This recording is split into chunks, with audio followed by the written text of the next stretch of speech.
because they show actually how literary history, or how this notion of literature, history, and as you said, copying of the poet comes into being in its new sense in the 19th century, in both Hindi and Bengali, though at different periods.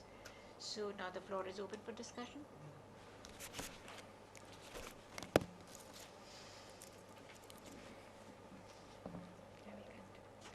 हाँ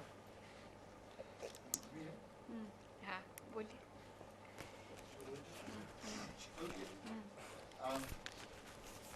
I think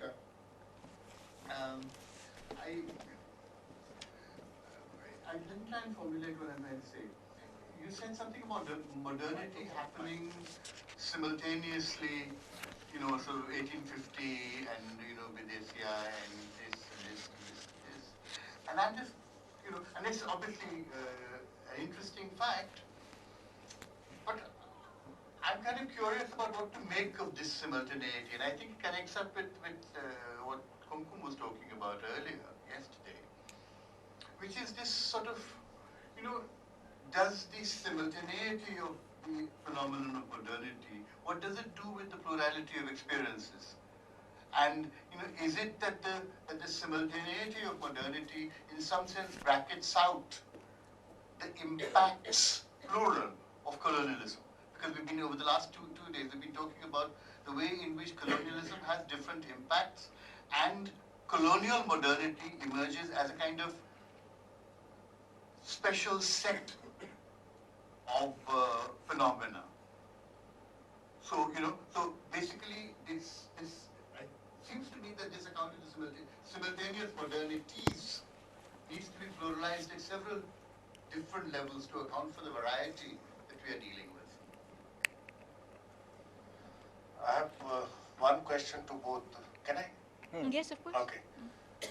I was thinking of Kobe, the film, when you were speaking about the poet figure. And caste is a very important category there. So does it, you know, play any role at all in the period that you are talking about? Same question, aapko Yogesh ji. When we were, you know, doing our school, caste was always mentioned in the profile of the poets or writers that we were given. I want to know, when did it start? Is it there in the early histories? More questions? Kumkum and Omji and Francesca and Badri.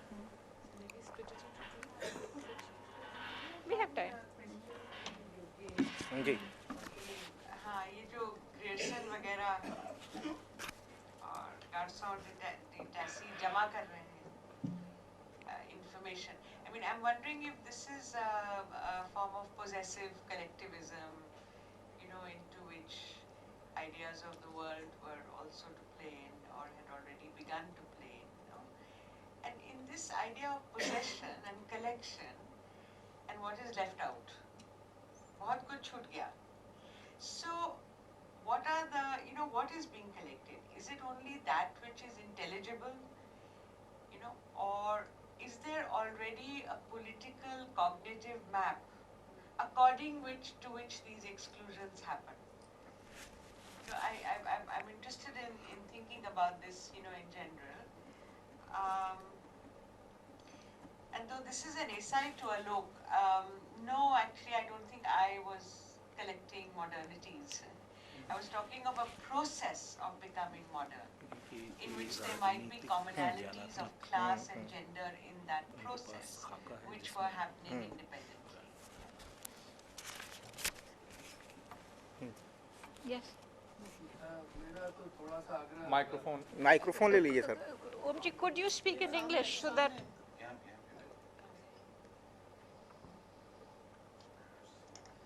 एक छोटी सी बात यही कहना चाहता हूँ कि योगेश जी ने जो कहा कि उर्दू और हिंदी की जो निकटता है और उसमें बहुत फासला नहीं है, एक हद तक तो ये बात बिल्कुल सही है, क्योंकि हम लोग अक्सर ये दलील देते हैं कि चूंकि व्याकरण एक है, क्रियाएं एक हैं, लेकिन ये भी थोड़ा बहुत मुझे लगता है हिंदूवादी आग्रह है. बोलचाल के स्तर पर ये बात बिल्कुल सही है, लेकिन जब आप साहित्य में दाखिल होते हैं तो ये फर्क जो है बढ़ता चला जाता है. कुछ लोगों ने कोशिश की हिंदुस्तानी जहाँ से भी उसका आविष्कार हुआ हो, यूरोप से या भारत से, उससे नहीं, लेकिन अब जो भारत में जब राष्ट्रीय नाट्य विद्यालय में NSD में नाटक खेले जाते हैं, कहते हैं हिंदुस्तानी में है। उनका कहना ये होता है कि ये जो है उर्दू और हिंदी दोनों इसमें जो मिली हुई है, मिली जुली भाषा है। ये जो कौमी एकता की कोशिश गांधी जी के वक्त में शुरू हुई और बड़ी लंबी जेर उस वक्त चली कि हिंदुस्तानी शब्द इस्तेमाल करें, गांधी जी करते थे, बाद में कुछ लोगों ने हिंदी पे जोर दिया। मेरा कहना ये है कि अब इस जगह आकर के उर्दू और हिंदी में फासला है। आपने गालिब का जिक्र किया, तो गालिब को हिंदी में बहुत पढ़ा जाता है, लेकिन जो बहुत उनकी सरल जो शायरी है उसके आधार पे गालिब को नहीं समझा जा सकता है। लेकिन जैसे ही आप गालिब को थोड़ा और आगे पढ़ना शुरू करेंगे, आपको पता चलेगा कि आम हिंदी भाषी के लिए मुश्किल नहीं, वो कब तक नीचे नंबर देख देख के पढ़ता रहेगा, है ना। तो ये जो फासला है दोनों भाषाओं में है, दोनों भाषाओं का सम्मान जो है वो जरूरी है। ये कहकर के कि दोनों एक हैं सिर्फ इस तर्क से कि आदमी, औरत, बच्चा, मकान, दुकान, बरामदा, ये सब अरबी फारसी पश्तो या तुर्की के शब्द हैं जो हिंदी में आ गए, बिल्कुल सच है। लेकिन दो भाषाओं की जगह साहित्य में बहुत स्थापित हो चुकी है, उसमें थोड़ी दूरी है, और हिंदू मुस्लिम से उसको जोड़ के देखना तो खैर बिल्कुल ही वाहियात बात है। Okay, so the question was, even though linguistically Hindi and Urdu may be alike, their literatures have different trajectories. And also culture. I had a question for both. For Rosink, I wonder if in a sense, your talk itself gave a key to what you were, the question that you were raising. So, on the one hand, you're saying the process of reconfiguring literature, reconfiguring Sahitya is simultaneous, but at the level of perception of Bankim, poet is now, Kabi is, what's the standard of Kabi? What's the meaning of Kabi is poet. So, it seems to me it's exactly this kind of disjuncture between, you could say, historical processes and experiences and the notions, the new notions of language, of literature, of what belongs to who comes first. I mean, I would be surprised if Bankim thought that what is happening here is happening at the same time in England. I'm sure that he's already imbibed a sense of belatedness, of while maybe doing the same things that or going through the same processes that are going on in Europe. So it seems to me it's exactly this kind of disjuncture between notions and histories as well as tastes that is, in a sense, key to what's happening under colonialism. और योगेश जी के लिए मुझे लगता है आपके भाषण में भी एक तरह से जो आपका सवाल है उसमें निहित जवाब है कि ये सिर्फ माने जैसे हमको मालूम है कि ये सिर्फ गिलक्रिस्ट के ऊपर थोपना कि आपने ये शुरू किया है और फिर पता नहीं कैसे ये मानक विभाजन हो गया है। फिर संदेतासी खुद कहते हैं कि ये हिंदुओं के बीच में एक आंदोलन जम रहा है जिसके चलते वो अब नहीं जिसके चलते वो एक तरह से एक इतिहास का जो एक तरह जो नया बोध आ गया है कि हम कोई 1000 साल की गुलामी, तो ये भाषा से भी बोध जुड़ जाता है। तो फिर मुझे वही लगता है कि एक तरह से भाषा के इस्तेमाल बोलने लिखने का एक स्तर है और फिर विचारों का स्तर है जिसमें ये बहुत सीधा फर्क कि ये भाषा उनकी है, ये भाषा हमारी है, ये साहित्य उनका है, ये साहित्य हमारा है और ये आपको गासंदेतासी ग्रियर्सन में भी मिलेगा और हिंदी कम से कम मेरी जानकारी में हिंदी लेखकों और आलोचकों में भी मिलेगा। और ये सिर्फ कहना कि अच्छा अंग्रेज़ों ने शुरू किया है और फिर चल गया, मुझे लगता है कि उसमें जो कम से कम हिंदी जो बुद्धिजीवी थे उनमें भी उनका अपना एजेंडा था, उनके भी अपने What we're trying to say is that he is merely recording the fact or recognizing the fact that there is a tendency in India among Hindus to treat themselves as a distinct entity. That is what you are trying to say. Well, I mean, we know that in Hindi there is a tendency to say, to just say divide and rule. Yes. So it's just a they started it, and that's it, and then it continued, rather than what actually also Garcin de Tassy is saying, that there's a movement within, among Hindus, which is a kind of a change in historical consciousness, according to which then, all, what you're saying, all that common field of Hindi and Urdu is now divided between them and I us. think we'll now So, चारों को सवाल it's colonial, but not just colonial. No? It's British, but not just British. It's British and other, Indian intellectuals and groups. So I think we'll take Badris and Charus after this. Huh? There are a number of questions now.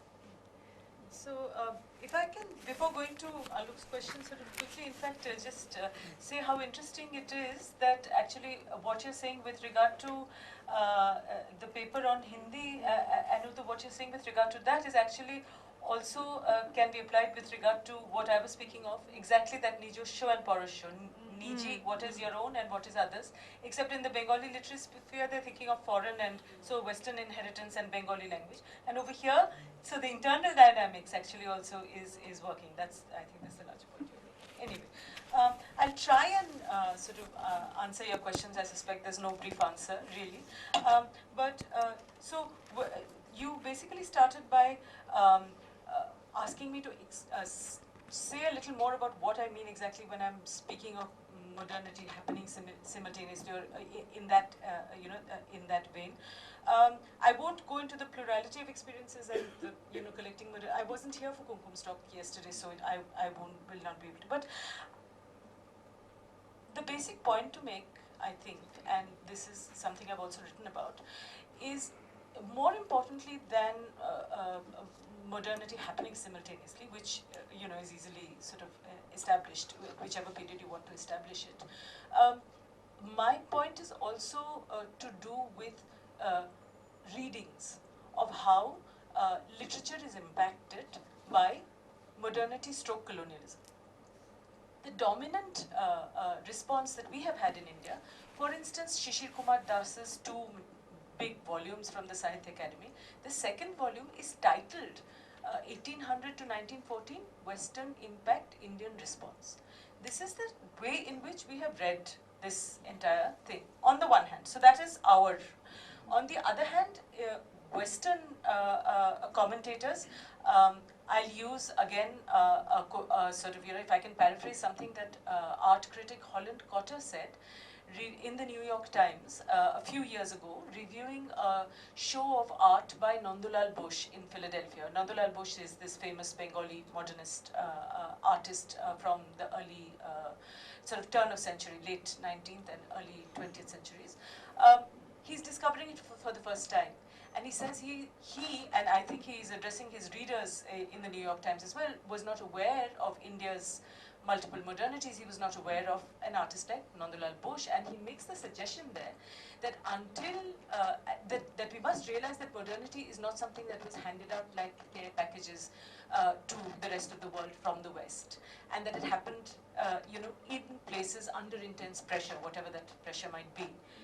And until we begin to read that way or think that way, and I think he's addressing his Western sort of audience, let us rename all our museums of modern art as museums of modern Western art.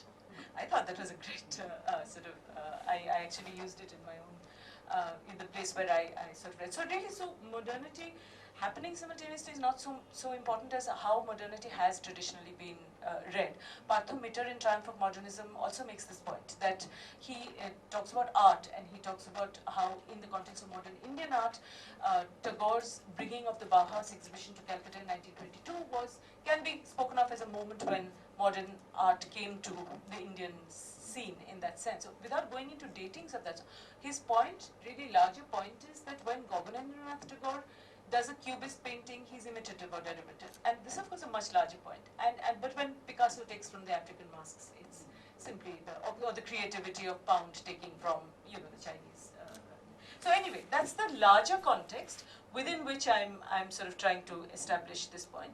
And for me, the striking part was the realization, because I'm not familiar with French literature, while reading Barthes' Writing Degree Zero, the realization that he's actually saying French literature with a capital L, and he means from Flaubert onward, comes into existence, he says, and he gives us a date, 1850.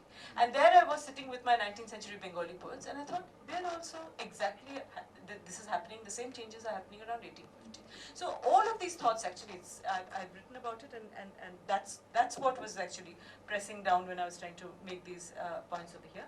The last, quickly, the thing I'll say about, you used two words that I have a special quarrel with: colonial modernity and impact. So the impact part I've already sort of, told you why I don't like it. Colonial modernity as well, and I have argued this with Partha Chatterjee, who is the progenitor of this particular term.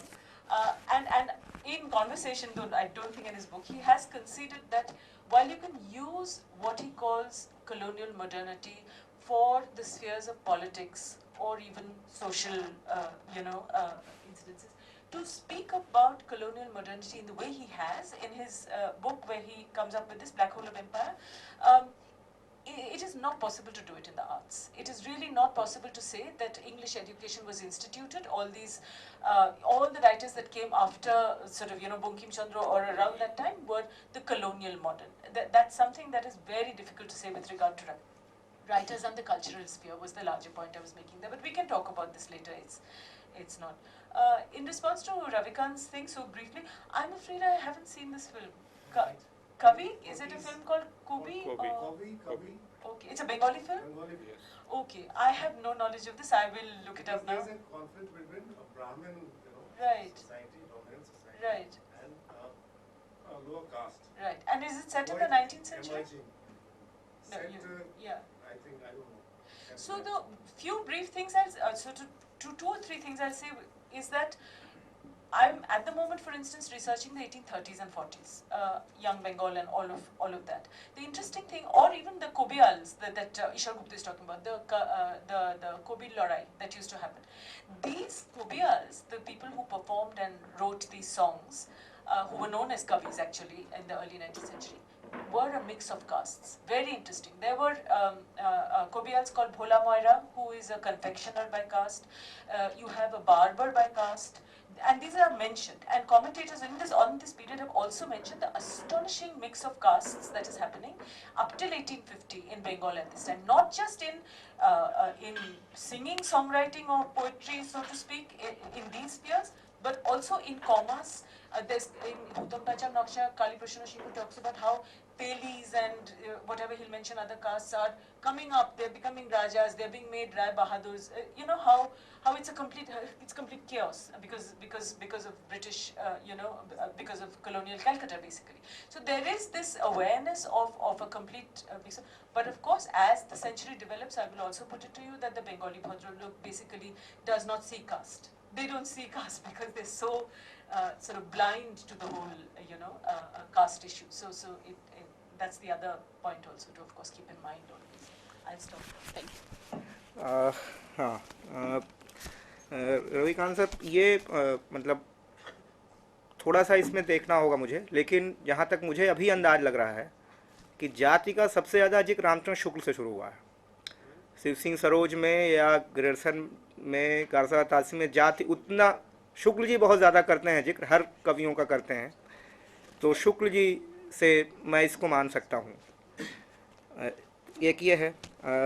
दूसरा जो कुमकुम ma'am का सवाल है कि राजनीतिक जो मामला है, बिल्कुल है, वो तो है ही. लेकिन इससे पहले मैं यह भी कहना चाहता हूँ कि ये जो फ्रांचेस्का ही पूछ रही हैं, ये राजनीति कितने 100 सालों की है? 100 सालों की, 150 सालों की? उससे पहले क्या मामला बनता है? जैसे अगर हम थोड़ा और पीछे जाएं, जिसको दक्कनी हिंदी कहते हैं, उनकी भाषा देखिए. हम सर जो बात कह रहे थे, उसमें तो फारसीपन का ही नहीं है. वली दक्कनी को याद कीजिए. सजन रे मुख से नकाब उठा आहिस्ता आहिस्ता, कि जैसे गुल से गुलाब निकलता है आहिस्ता आहिस्ता. वली दक्कनी हो या फिर वो जिन्होंने सबरस नामक किताब लिखी, उनको देखिए. तो ये 100-150 सालों, मैं ये नहीं कह रहा हूँ कि यहाँ बिल्कुल ही अच्छा मामला था और अंग्रेज़ों ने आकर के बहुत गड़बड़ कर दिया, लेकिन मैं इस बात को भी समझना चाहता हूँ कि आखिरकार उसके पहले क्या स्थिति है। मसलन लखनऊ के शहर हैं मुसहफ़ी, वो किताब लिख रहे हैं तज़किराए हिंदी, वहाँ उर्दू कह सकते थे बड़ी आसानी से, उर्दू के शायर हैं वो, लेकिन वो हिंदी कह रहे हैं। तो इसलिए यह भी समझने की बात है कि जो बार बार हम समझते हैं कि हिंदी का मतलब आज वाली हिंदी, इसको भी थोड़ा समझने की ज़रूरत है, क्योंकि वो उनके लिए हिंदी, हिंदवी, रेखता, ये सब एक ही भाषा के नाम हैं। हमारे लिए भले अलग अलग हो गए हों, उन कवियों को कोई दिक्कत नहीं है। अमीर खुसरो साहब फारसी में कह रहे हैं कि मैं हिंदुस्तान की तूती हूँ, मुझसे हिंदी में बात करो, वो हिंदी की बात कर रहे हैं फारसी में।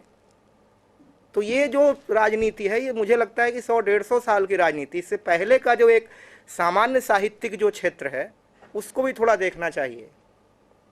शायद मैं ये कहना चाह रही थी आपको कि ये जो नक्शा बना रहे हैं ग्रेयर्सन, खासकर ग्रेयर्सन, जी जी ये आप देखें, ये पोस्ट 1857 का नक्शा है जी जी जहाँ, और ये 1888 तक, जब तक इनकी किताब छपती है तो हिंदी उर्दू की लड़ाई बहुत सामान्य हो गई थी कई लोगों की, कईयों के लेखों में। जी जी तो ये नक्शा जो इनका है, अगर इसको आप गार्सो डिटासी के साथ साथ देखें, आई थिंक उसमें शिफ्ट क्या हुआ है। जो प्री कॉलोनियल जो लिटरेरी फील्ड है, that is a different field, I agree with you, but what happens across just the 19th century, to create these kinds of maps and literary histories. And then of course by the time you come to literary critics, 1920s 30s में जो आते हैं, आप देखिए बहुत separatist जमाना था। हाँ बिल्कुल हाँ, बिल्कुल। तो वो जो उनकी आवाजें हैं वो कहीं और से अब आ रही हैं, और फिर उनको कौन सपोर्ट कर रहा है और क्यों। So at bottom I was saying कि what makes this map, what allows this political map and the literary map to converge at some places and be different at other places. हाँ, आप बिल्कुल वो ठीक कह रही हैं। उसमें ग्रेयर्सन में मुझे लगता है कि ज़्यादा राजनीतिक रूप से वो सचेत हैं। जैसे मैंने कहा कि जब साहित्यिक प्रतिमान भी बना रहे हैं वो, तो अभी मैं भूल गया था उसको, जैसे मीरा का उदाहरण वो लेते हैं, तो मीरा के बारे में वो मीरा को कहते हैं कि प्रेम की कवयित्री है, विद्रोह की कवित्री के रूप में नहीं देखते। तो ये तो एक बना ही रहे हैं, बिल्कुल बना रहे हैं, इसमें कोई। और जब वो जैसे भाषा सर्वेक्षण भी जब कर रहे हैं, वो विषय नहीं है मेरा, लेकिन भाषा सर्वेक्षण में भी आपको उनकी राजनीतिक जो संवेदना है वो साफ साफ दिखाई पड़ेगी। कैसे वो बोलियों का वर्गीकरण कर रहे हैं, क्षेत्र का किस तरह से वर्गीकरण कर रहे हैं, तो उसमें वो दिखता है। बिल्कुल सही है आपका कहना, बिल्कुल सही है। I'm sorry, Francesca, I didn't actually sort of respond to you, but I think it was more in the nature of a comment, and I can see what you're saying about the process being simultaneous, but Bunkim wouldn't have seen it that way. Okay, but I have a comment and also a question to Srika. A small comment. Sorry, we can translate it. Actually, this term Kavi opens a bigger trajectory to the changing meaning of the term Kavi. In Indian tradition, if you see, any knowledge production is done through Kavi. Jyotish is in Kavita, Kavi. Vaidraj, Vedic, Ved, it's a Kavi, Kaviraj. So everything comes under this this term Kavi, produced by Kavi. Every knowledge production is by the poets, Kavi.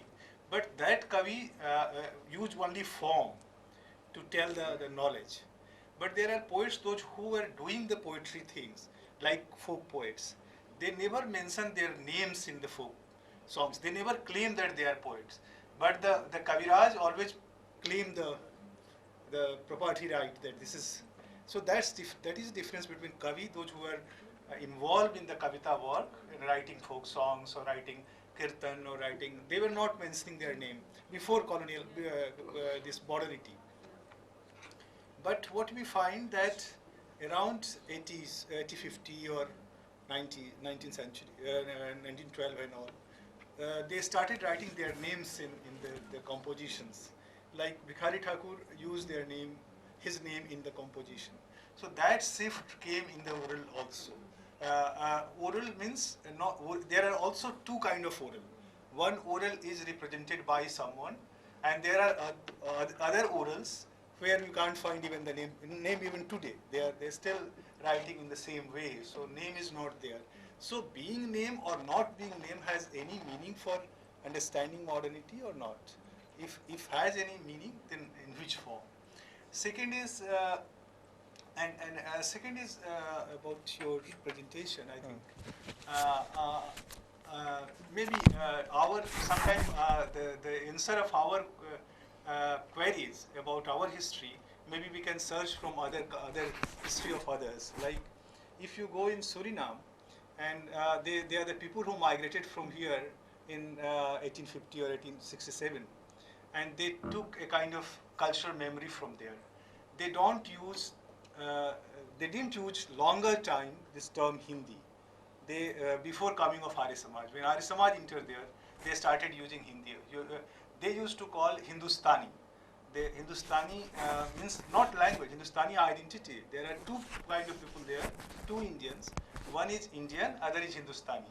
Indian means when we go from here, we become Indian, but they call themselves Hindustani. Punjabis mostly they recognize there as Indian, because and they always humiliate them that ये कुछ low लोग हैं, they are हाँ ये हिंदुस्तानी जो हैं. तो अभी भी तो बंगाल में when Arya Samaj, so it's a kind of multiple collective, and one collective, the new collective are being formed, and that new collective are being formed through amnesia, a kind of selective amnesia, and that amnesia is being projected by the power, either by the colonial power or by our elites, those who are ruling the country and those who are dominating the scene. Because why we are not remembering Daha nowadays? गाँव में हम लोग दाहा हम लोग को याद है, अभी भी मुझे बचपन का दाहा याद है, ताजिया. लेकिन आज किसी से आप पूछिए तो वो ताजिया नहीं है, disappear. So that kind of amnesia is coming not because of me, because I want to remember that daha, but because of the situation is created by those who are dictating the terms of being Indian and being the form of Indian society. If you are Indian society, you have to be like that. We are, and either said or unsaid, this dictation is going on since longer time. It's not only came in 10 years or 20 years, through various kinds of processes. So it's a making of new collective. Okay. Charu. Very quickly, Charu. Very quickly, Charu. हाँ. मेरा सवाल थोड़ा शायद आपको खराब लगे. नहीं आप पूछिए. मैं खुद हिंदी साहित्य में की विद्यार्थी रही हूँ, और मुझे हमेशा ये लगता है कि जैसे अभी आपने कहा कि हिंदी और उर्दू का व्याकरण अलग नहीं है और ये दोनों भाषाएं अलग नहीं हैं, ऐसा हम लोग महसूस करते हैं. लेकिन आपको नहीं लगता कि वो जो समय था 19वीं सदी का, जब राजनीतिक विवाद हुए और दोनों भाषाएं बटी, तो हिंदी ने जबरदस्ती दूसरी भाषाओं के साहित्य को अपना इतिहास कह के ले लिया, और जो उसका वाकई इतिहास था वो छोड़ दिया उसने. अमीर खुसरो या नजीब, जो उसके हिंदी साहित्य के, मान लीजिए कि गारसत तासी ने या ग्रियर्सन ने ये किया, हिंदी के इतिहासकारों ने क्या किया? उन्होंने उस चीज़ को नहीं सुधारा. दूसरी चीज़ों पे तो वो बहुत दावा कर रहे थे कि ये कॉलोनियल लोगों ने किया है, हमें इसे बदलना है. वो उन्हें भी सुविधाजनक लगा क्योंकि उनके पास कोई इतिहास बचा नहीं था. मैं इस पे जानना चाह रही थी. Okay, very brief. हाँ. देखिए आपका सवाल मतलब मुझे निर्देश मिला है कि संक्षेप में कहूँ, लेकिन संक्षेप का सवाल है नहीं. मैं सिर्फ इतना कहना चाहता हूँ कि जो इतिहास लिखा गया हिंदी में, जो हिंदी वालों ने लिखा, वो समय देखिए कौन सा है.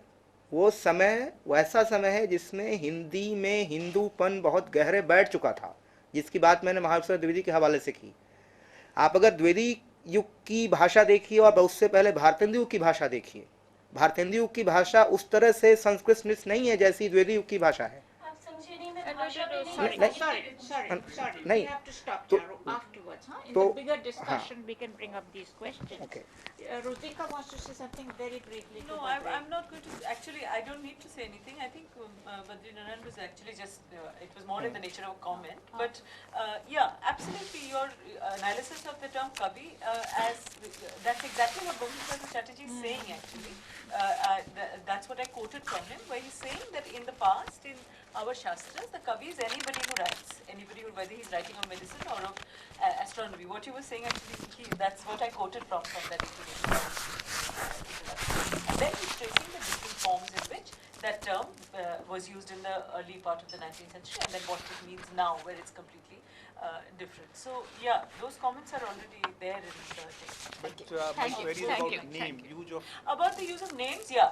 So, for instance, see, there are so many disparate traditions that, again, it's a very large discussion. But say, if we stick to this literary sphere, the Kobials, for instance, are mentioning their own names. Like Bhola Moira, Horu Thakur, their names are there within their songs. That is there in the Hindustani classical tradition as well. As you know, the Sabrang, whatever, they will mention their own, the composer is mentioned within the khayal itself, within the words.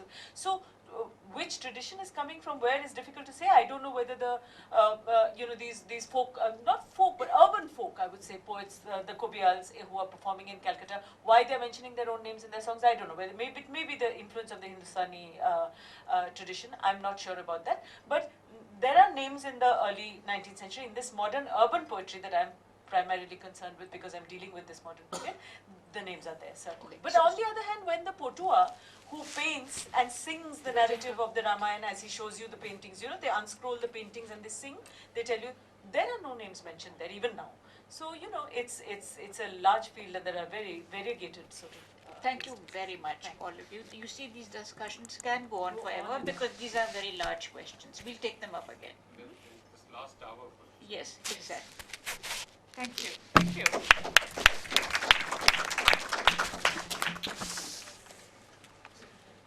Sorry, Rosinka, are you happy to chair this session? Yes, Yeah, I okay. think I saw my name. Right now, we are proceeding with these two papers. I've been asked to be extremely strict with time, which I will try to be. We'll start with a paper by James De Lorenzi from the City University of New York. He's going to speak on empire and the politics of expertise. I won't read the whole thing, it's there in front of you. And Rizio Yohanan Raj from the Leela Foundation, New Delhi, will be speaking on Fort Cochin as metaphor. A very warm welcome, and please start without sort of... Thank you very much. It's a pleasure to be here. So, my talk today explores the intertwined lives and careers of two brilliant intellectuals who we can see here. On the left, we have Enrico Cerulli, who I think is fair to say is one of the most distinguished Italian Orientalists of the 20th century. He was an unconventional academic. Though he published more than 200 works, he never held a full-time university position. He was instead a career civil servant throughout Italy's colonial era. On the right, we have a familiar face. This is Harui Welde Selassie, the prominent Ethiopian intellectual of the same period, who we met yesterday. And like Cerulli, Harui's life fused learning and service. He was the author of more than 20 books and a career civil servant, as well as Ethiopia's leading diplomat during the Italo-Ethiopian crisis of the 1930s. Today, I'll explore how these two engaged intellectuals conceptualized the relationship between scholarship and politics, focusing on their polemical commentary on expertise. Their critiques were grounded in their distinct yet overlapping fields of learning and represent the intellectual counterpart, I believe, of the larger colonial conflict that consumed them both. And I'll conclude with some brief reflections on the implications of their story.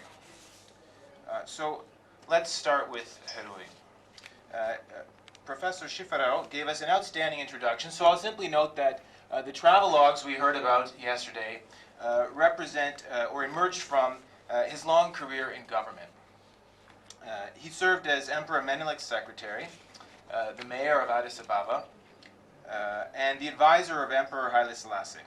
In 1931, he became the foreign minister of Ethiopia and was awarded the rank of Blatingeta, which was the highest state honor for scholars.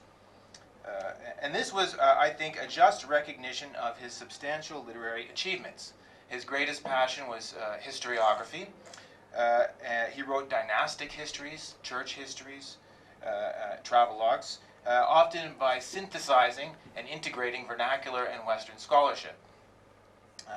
He was additionally devoted to transmitting the riches of Ethiopian literature to new generations, publishing collections of poetry and scriptural interpretation. And he even experimented with fiction and bibliography, all while managing his own literary press. By the 1930s, though, these endeavors were eclipsed by his ministerial duties. In 1934-35, he was consumed by the growing Italian threat and the diplomatic crisis at the League of Nations. And after the Italian conquest of 1936, he joined the emperor in exile in England. From there, he continued to defend Ethiopian sovereignty by attacking the hypocrisy of the League, partnering with pro-Ethiopian NGOs on the British left, and by organizing the anti-colonial resistance at home. He died suddenly of an unknown illness in exile in 1938. So Chiruli's life, I think, paralleled and overlapped Harui's in many ways. He was born in Naples in 1898, and he studied at the Royal Oriental Institute, which was, at that time, Italy's leading center of African and Middle Eastern studies. He mastered Arabic, Amharic, Oromo, and Somali, and published, rather amazingly, a collection of Oromo folklore while he was still in school. After graduation in 1920, he spent a decade in colonial administration, first in Somalia and then at the Italian legation in Addis Ababa, along the way conducting fieldwork in the Ethiopian borderlands. In 1932, he returned to Rome to work at the Ministry of the Colonies, which really represented the apex of his civil service career. He was the Director General in the Office of Political Affairs, in which capacity he oversaw intelligence gathering, counterinsurgency planning, and the prison camps that housed Ethiopian and Eritrean POWs. In 1937, 1 year after the conquest of Ethiopia, he was appointed Vice Governor General of Italian East Africa, the second highest post in the colony, and he replaced Harui as the mayor of Addis. After the war, he served as a negotiator in the debates about the disposition of the former Italian colonies, and he represented Italy at the 1946 Paris Peace Conference, where he was publicly denounced as a war criminal by the Ethiopian delegation. 2 years later, in 1948, the United Nations War Crimes Commission ruled that he was suspected of, quote, complicity in systematic terrorism, and he was banned from Ethiopia for the rest of his life. Nonetheless, and rather astonishingly, he continued to publish widely in Ethiopian, Somali, and Persian studies, and he served as president of Italy's most prestigious learned society. He died in 1988. So, as these biographies suggest, these were clearly two thinkers on opposing sides of the colonial situation. They also contributed to different specialist fields, following Bourdieu. Harui read widely in European scholarship, but primarily contributed to the vernacular tradition of Ethiopian historiography. Chiruli, in contrast, studied Amharic, Ge'ez, and Arabic literature, but contributed to the internationalist field of Semitic studies, and specifically its Italian Orientalist variant. But they also studied each other across the political and intellectual divides of their era, and even more interestingly, they occasionally commented upon each other for their respective audiences. And this unique multilingual and multi-sided critical dialogue is what interests me today. So Cerulli first addressed Herui in the Italian journal Modern Orient, which was, I think, a sort of a semi-academic publication that covered current events in Africa and the Middle East. In 1926, he published an article that surveyed Ethiopian publications that exemplified the modernizing and reformist spirit of the day. Asserting that Western ideas were badly superimposed upon inherited traditions in Ethiopia, he suggested that Herui represented or exemplified, quote, the mentality of the Abyssinians, and that, quote, the contrast between the two civilizations, Western and African, had produced in him a strange, discouraging skepticism towards all the ideals of each civilization. So, in other words, Ethiopia's leading intellectual had become alienated through his contacts with the West, and was consequently no longer authentically Ethiopian, but was instead what Cerulli called, quote, a Europeanized Abyssinian. He was a nihilist, psychologically torn by what Fanon termed a zebra striping of the mind. So this was a rather curious assessment, however, since the work under review was Herui's Reminders for Fathers, Advice for Sons, which was sort of a textbook, an Amharic textbook that tried to condense and present traditional religious and moral instruction in an accessible printed form. Herui made his first indirect comment on Cerulli more or less around this same time. In 1929, he published Wazema, or Vigil, which was a grand historical synthesis intended for erudite Ethiopians. His title suggested its purpose. It invoked the eve before the feast, when the church scholars, or likawant, gathered together before the general celebration with the congregation. He envisioned his book similarly as a feast of history for the Ethiopian literati who would savor it together like the intellectuals before the vigil. His subject suited this audience. After extensive research in Ethiopian and European sources, he produced a very interesting genre-bending history that integrated the great deeds of rulers and soldiers with the achievements of men of learning and faith. In short, this was a kind of panoramic institutional history of church and state, written, importantly, not by a monastic or a court historian, but by a source-critical researcher. So in the introduction to this work, we can find this interesting critical commentary by Herui. It has come to pass that many of the histories of Ethiopia are now written by foreigners.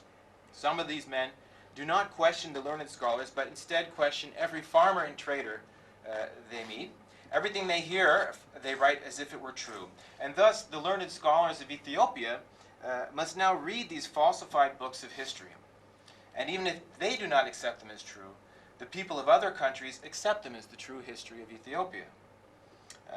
In the future, when we expose these lies, all readers will be more cautious and undoubtedly more happy. The problem, in his view, was that foreign researchers ignored the local specialists, thereby impoverishing the emerging international field of Ethiopian studies. As one such expert, Herui wrote to correct their empirical errors. And though his critique did not name Cerulli specifically, I'm almost certain that Herui had him in mind, since they had just met in Addis within the previous year.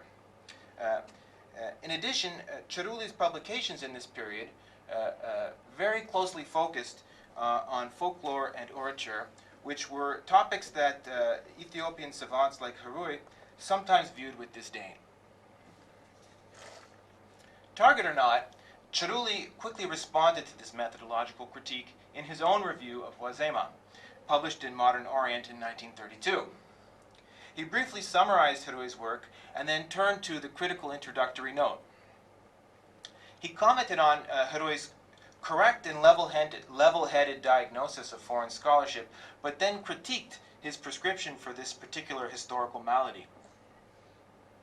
Rather than producing corrective studies that would expose foreign ineptitude, Cheruli called upon Ethiopians to instead become what he termed collaborators in the study of their own history by publishing valuable sources that remained in manuscript form, hidden away from prying outsiders in remote church libraries. Thus, in his view, the underlying problem was not sloppy foreign research, but the fact that Ethiopians were hoarding their cultural patrimony, one whose significance, he implied, they were ill-equipped to properly evaluate. In short, Ethiopians should make their texts available to the real experts, the Western philologists. In 1935, these matters acquired a new significance through the Italo-Ethiopian crisis at the League. It was a pivotal moment for the principle of collective security. The central question was whether or not the League would in fact defend the sovereignty of Ethiopia, a League member state. As foreign minister, Herui led Ethiopian diplomacy during the dispute. He advised the emperor, he represented Ethiopia to other states, and he directed the Ethiopian delegation in Geneva, then led by Tekle Hawariat Tekle Mariam. In addition, he regularly communicated with the Italian legation in Addis, the Italian governors of Eritrea and Somalia, and the Italian ministries of foreign affairs and the colonies. Much of his work in this period involved a series of chronic border disputes along Ethiopia's northern and eastern frontiers, the most famous being the skirmish at Walwal. He was a master of frustrating the Italians through bureaucratic stonewalling, a shrewd tactic that incensed his adversaries. Cheruli was one of these foes. By this time, in the mid-1930s, he wielded tremendous influence in Rome. It's reported that Mussolini and Alessandro Lessona, the minister of the colonies, both deferred to Cheruli on Ethiopian affairs, and he worked very closely with Pompeo Aloisi, the Italian League delegate. His power was such that he could persuade Mussolini to overrule the positions of his nominal superiors when it came to colonial policy. These connections put him at the center of the diplomatic crisis. Beyond his ministerial duties, he joined the Italo-Ethiopian Arbitration Commission and the League Advisory Committee of Experts on Slavery. Once wary readers of each other's words, Cheruli and Herui were now political adversaries. Here they are around this time. You can see them, Cheruli is all the way to the left, and then Herui is two to his right, sort of lurking in the background. In early 1936, they faced each other across the negotiating table at a series of secret peace talks in Athens and Amsterdam, but these were fruitless. And within a year, Herui was exiled while Cheruli oversaw conquered Ethiopia. His work included approving the execution of Herui's son and supervising the concentration camp where Herui's daughters were detained. Herui's last years were dark. These dramatic events transformed and recast their earlier feud. In September 1935, the League took up the diplomatic dispute as Italian troops massed on Ethiopia's frontiers. In preparation, the Italian Ministry of Foreign Affairs produced a 600-page memorandum critiquing the Ethiopian government, which it circulated at a series of press junkets in Geneva in August. This is an excerpt. The memo offered a sleek academic analysis of Italo-Ethiopian relations and what we'd now term country conditions in Ethiopia, complete with citations privileging non-Italian specialists and an appendix containing hundreds of supporting documents, many featuring the names of Herui and Cheruli. Its principal claim was that the Ethiopian government was a barbaric failed state that had defaulted on the conditions of League membership, and that this situation justified Italian intervention. It additionally disputed the national basis of Ethiopia's government by distinguishing between, quote, the old Abyssinian state and the peripheral, quote, colonies conquered by Emperor Menelik. Thus, the Semitic highlanders had enslaved the Cushitic and Nilotic people on their peripheries, and Italy would liberate these subject peoples from the imperial domination of their masters. Though anonymous, the memo was a point of pride at the ministry. According to Lasona, Ciaruli's close colleague, it was, quote, the result of meticulous and formidable work, and documented, quote, the cause of Italy in its true and just light. The memo shocked the Ethiopians. Beyond its insults, the emperor was alarmed by the argument that Ethiopia was in breach of the League covenant, since he still believed at that time that League solidarity could preserve Ethiopian sovereignty. The Ethiopians, accordingly, quickly issued a two-part response. The first was a counter-memo by the French ethnologist Marcel Griol, seen here. He was a student of Maus and an experienced Ethiopian field researcher. He'd been enlisted by the Ethiopians as a neutral foreign specialist who could evaluate the Italian claims.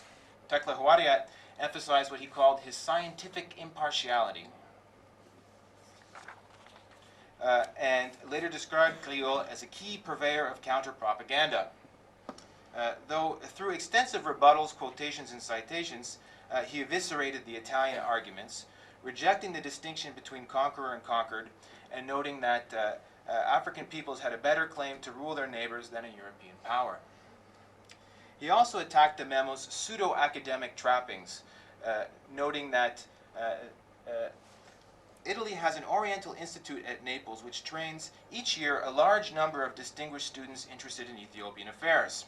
Their assistance would undoubtedly have given a scientific character to a work of this importance and made it clearer and more convincing. In short, in the assessment of this expert, this was bad scholarship. He added cryptically that Orientalists of all schools of thought will be surprised that the name of Ciaruli, the best-known linguist and philologist in Ethiopian studies, is omitted from the document. Did he mean that by eschewing Ciaruli's expertise, the memo sacrificed rigor for the illusion of impartiality? Or that Ciaruli had contributed to the report but was reluctant to put his name on it because of its overtly political nature? Griol's counter-memo was accompanied by a second response submitted by Tekle Houariat, Hirui's deputy. And you can read his critique here.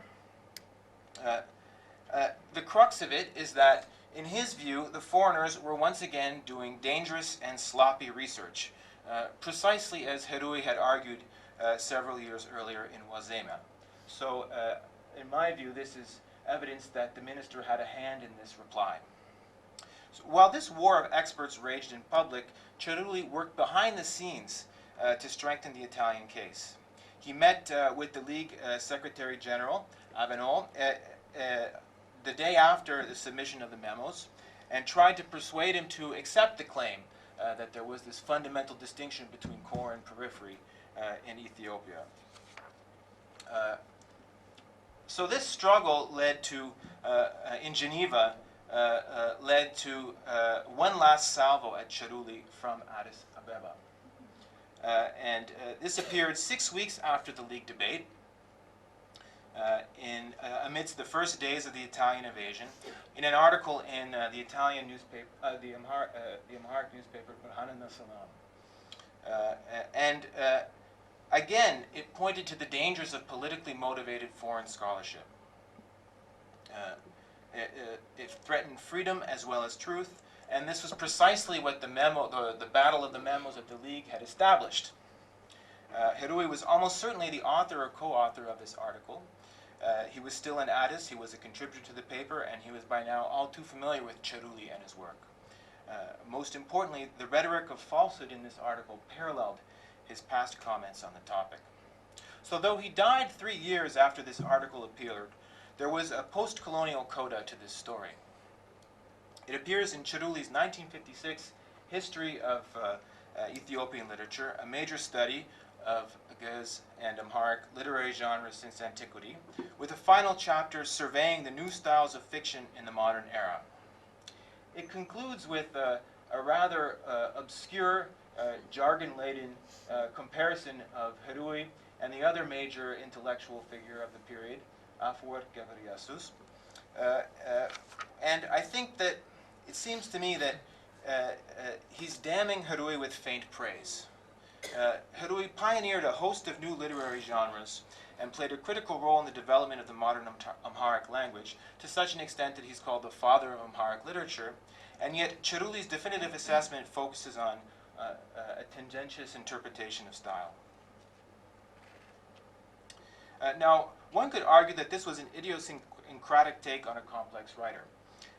But Chiruli's analysis is complicated by the translated source that accompanies these comments.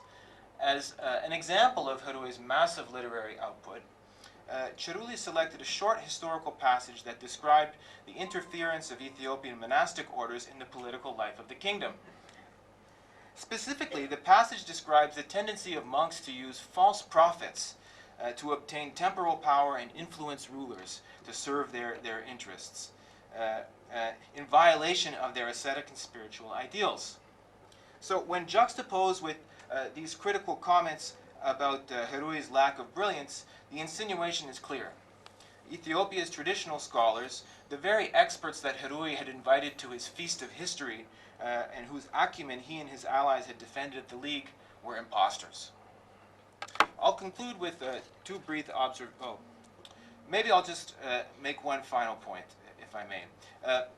I think that the denial of Ethiopian expertise that defined this unequal relationship represents an act of testimonial injustice. As conceptualized by Miranda Fricker, testimonial injustice is an epistemic crime, rooted in the diminishment of a speaker's credibility because of the hearer's prejudice. Put simply, it is when, quote, someone is wronged in their capacity as a giver of knowledge. Adopting Fricker's model, we can say that Chiruli's treatment of Herui was both unethical and epistemologically unsound, in that it potentially limited his own understanding and impoverished his field. By denying Herui's expertise, Chiruli diminished his own, I think. Thank you very much.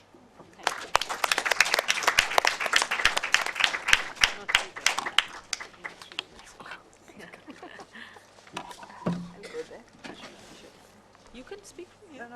Oh no, you need the images. Restless, I'll just directly get into it.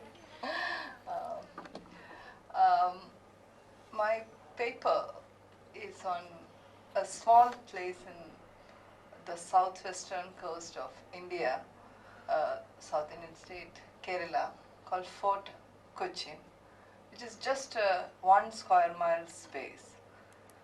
So I'll directly get into this paper and then explain. There's no need for introduction here. Fort Cochin as metaphor, a multicultural world of coexistence, cooperation, and commemoration. You can see that there are a lot of extra-verbal elements there. I'll explain these as we go. Fort Kochi, because Francisca had insisted that we need maps. This is India, and that small portion is Kerala, and this is Kerala, and Cochin is right in the middle, like there is that small Cochin. That's the place that we're going to talk about. This is, as I said, it's a 1 square mile town, and but what is interesting about this place is that in the last 2 millennia, this small space has attracted so many strands of humanity. So you can see it, like the next paragraph is about that, like it is called, in the title I've used Cochin because it is actually, when the Chinese came, they called it like China or small China, so it was called Cochin. And so it is small China. It's also Jew town because the Jews have been around for a very, very long time. Little Lisbon because Portuguese were the first colonizers. Then the Dutch came, so it was called Holy Holland. Then the British came. It's called Mini England and the like. So before that, the people who spoke Malayalam, the natives, they called it Kochari. Ari is harbour, Koch is little, so it is little harbour. The more names are derived from Sanskrit also, Goshri, which is prosperous with cows. That would be very interesting for many people these days, I think. To biblical Kohen, which is, and all these different names. What is interesting is, like when Ashok was introducing, welcoming, he mentioned how we have this fashion of changing names of places. Suddenly, one regime comes and suddenly you change names of places which have been called something else. But unlike that, here you find that there are many claimants to this name. So everybody kind of interprets the same name in their own way. So that is one thing that I would want you to keep in mind. As we go, we'll understand the implication of this claiming of by various people, spaces of the same space. This is all the sketches that I use in this presentation are from this book by E.P. Unni, the chief political cartoonist of Indian Express. So this is his sketch of Kochi. This is a space. This is that one square mile space. So you can see that it's his own handwriting has written the different names and of the space. So I'm just going to give you a kind of timeline which makes this place a multicultural world. So this 1 square mile area later came to be, it was not called Fort Cochin initially at all. It was a fishing village, and Chinese sailors and even treasure hunters, Jewish traders, Italian travelers, all these people came at different points before the 16th century. But the history, chronicling really started in 1500, 24th December actually, the eve of Christmas, when Admiral Cabral was deputed by the Portuguese King Manuel to come and before that Vasco da Gama had arrived in Kerala in 1498, but he went to Kozhikode. There was this history of, there were various chronicles which talk about his mood swings. He was not really going well with the Zamrin and those people. But it was also because he also had this ambition to convert people to Christianity, and there was a Muslim population Muslims were the allies of Zamrin and various things. So he was not really.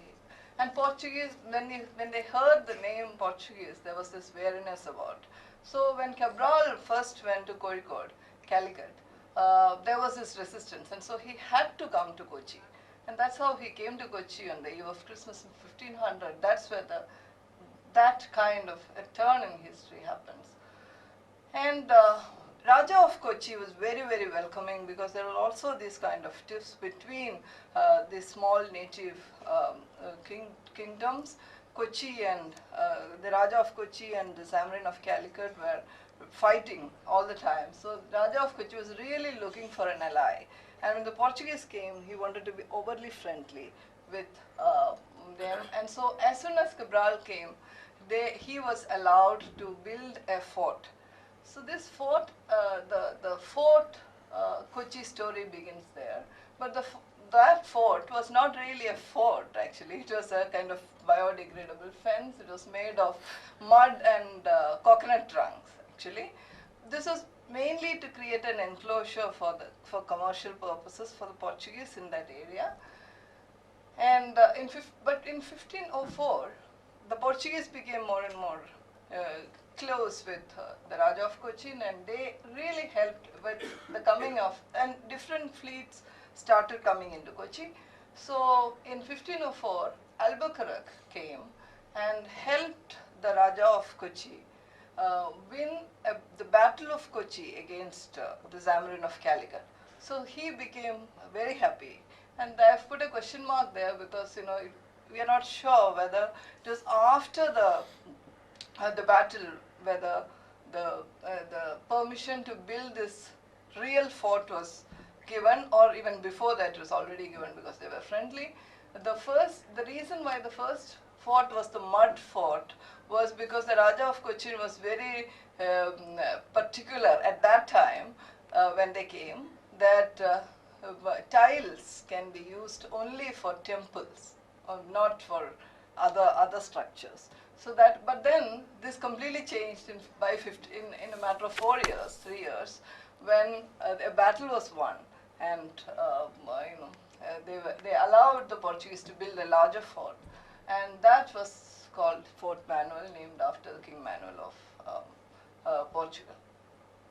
And 1683 till 1683, the Portuguese, this territory remained with the Portuguese, and in 1683 the Dutch came, and as usual in history this happens, like another power comes and demolishes whatever power structures which are there. So the fort which the Portuguese built was demolished by the Dutch, and they made another smaller structure, and they remained in Kochi for 112 years.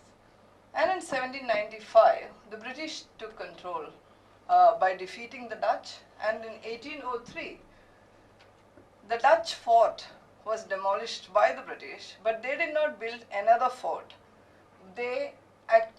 Instead of building the fort, they called that place for the first time Fort Kochi.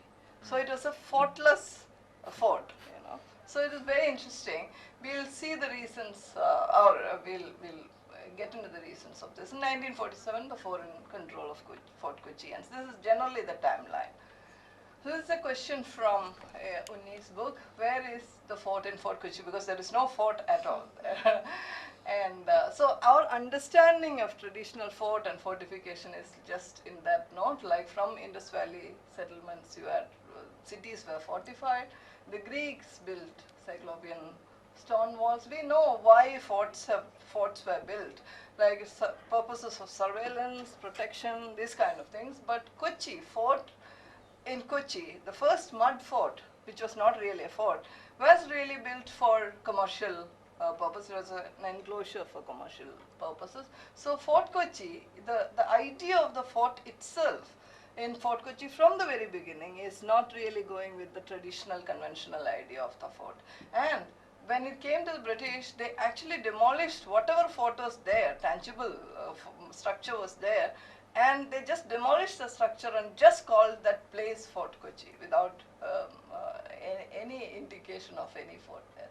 So what I'm trying to explore here is this. In a geography that continues to open itself to visitors and increasingly chooses to remain multicultural. You might know Fort Kochi is also the house of the Kochi Muziris Biennale, which is one of the biggest biennale, which is becoming one of the biggest biennales in the world today. And it's also a global tourist destination in God's own country. So it is this 1 square mile which is attracting so much of multiculturality, people from different parts of the world. So this is the exploration in a geography that continues to open itself to visitors and increasingly chooses to remain multicultural amidst frenetic nationalist attempts at homogenization, which is what is happening in India today in various ways. And what does the fort as a word and a sign and a symbol stand for? What does it protect? What does it resist? So this is a question that we're going to explore. So I'm just going to look at the fort makers in Kochi. The beginning of the European fort making in the area now called Fort Kochi, as I said, did not follow any blood track. This was what has happened. And in 1504, they were allowed to build of stronger material. And the Dutch then built replaced Fort Manuel with their own smaller governance structure, and then it became the fortless fort during the time of the British. I want to draw your attention to, while the fort is also a kind of manifest sign of power, when there's a power like colonial power, there is also, as from the beginning, people have been people who came as visitors, people who settled, people who, various purposes, people have been chronicling Kochi, life in Kochi. So I just want to see the variety of spaces from where chronicles came, about this small space, chronicles have been written. So Ibn Battuta, Zhenge, Italian, Jewish, Portuguese, Dutch. Till then, chronicles have been. written. And it is there. So this is Unni's comment on it. Fort Kochi was built as much with parchment and paper as brick and mortar, and is still being restored by masons and wordsmiths, which is very true. So this chronicling, this kind of life writing,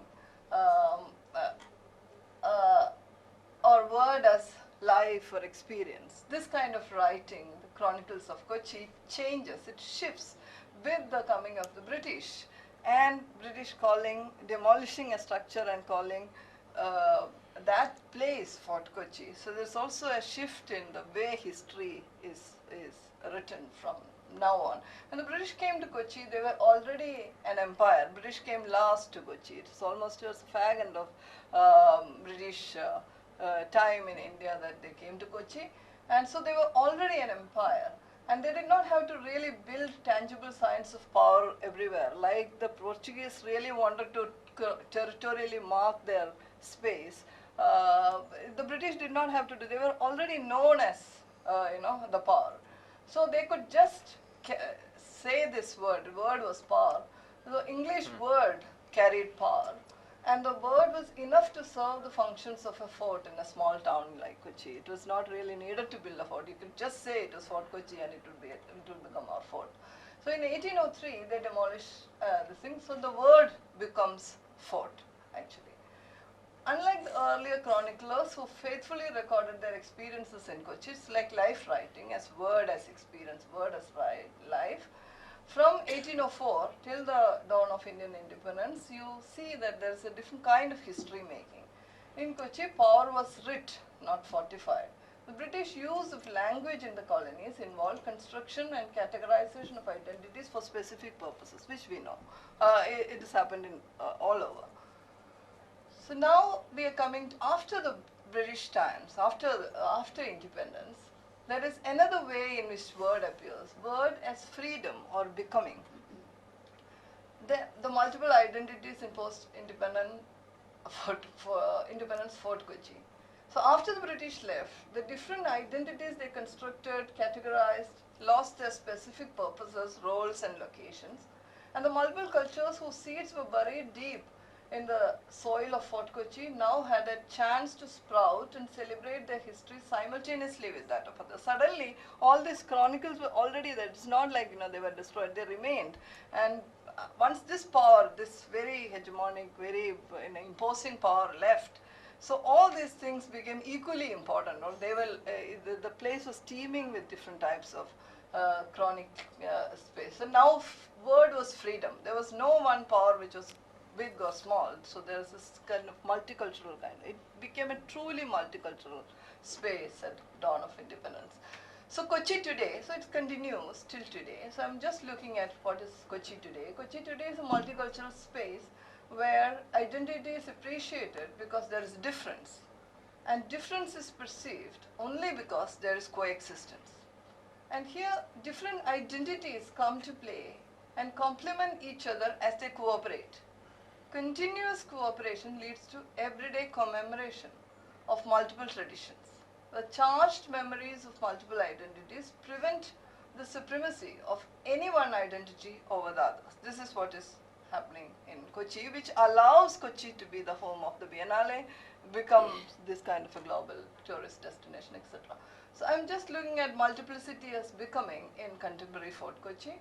Fort Kochi as a space today is better understood to Delors and Guattari's use of, this is what Delors says, the space as a flat continuous patchwork of regions, all of which connect at the edges of each, so that space becomes a continuity of the multiple. These differences or multiplicity come together in an assemblage of co-functioning through contagion. So this is what is actually happening in Fort Kochi now. And these assemblages, as constituted of lines that simultaneously stratify and territorialize and de-stratify and deterritorialize things. Simultaneously this happen. Paradoxical, but it's true.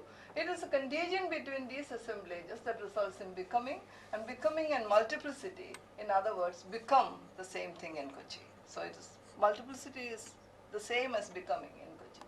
So now what is happening in historiography is part of this book. I mean, this book, I'm placing this book here, and also another project which is part of the Biennale. I'm placing them here as a direction in which contemporary historiographies can move, because it's very important to create such spaces or identify, locate such spaces. So word as becoming, that is for Uni's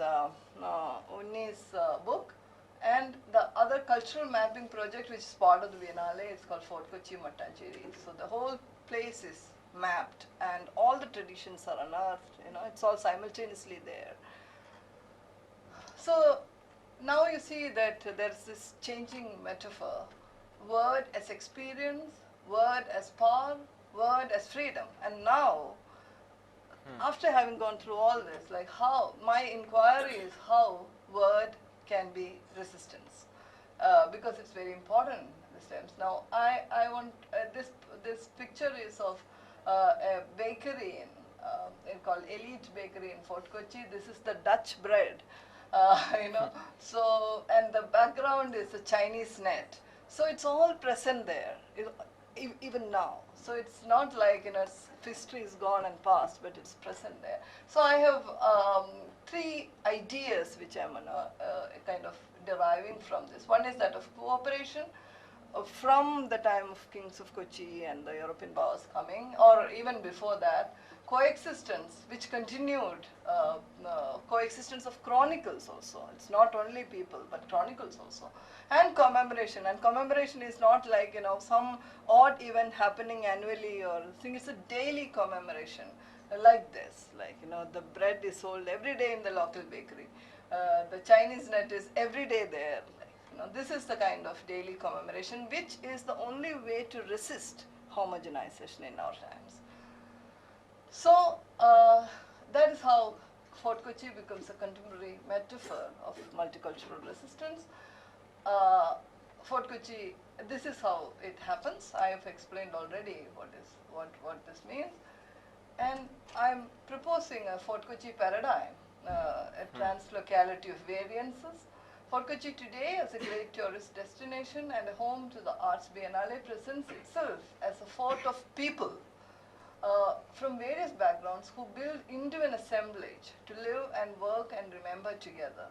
It's a translocality of variances, especially seen against the backdrop of the nationalist discourses on integration and homogenization. This fort of people, so what I'm trying to say is like there is this people themselves become a fort rather than, so what British did at that particular point has come true in a different way, because it's not the physical structure, but people of Kochi become a fort. So they create a middle ground of creative conversation and artistic resistance of polarities, letting people not fall into the traps of extremism. It becomes a fort of surveillance and protection of democratic values.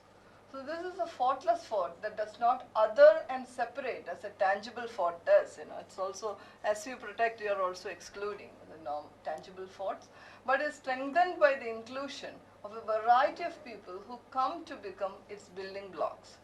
Its intangibility makes its growth ceaseless and constantly renewable. I'm concluding with one question that it is a multi-edged question, as it is supposed to be when we are talking about multiculturalism. So such forts of resistance have to be built to counter the politics of sexuality and macho man, of pure race and the fallacy of refinement, the politics of generality and ignorance, and to uphold true scholarship.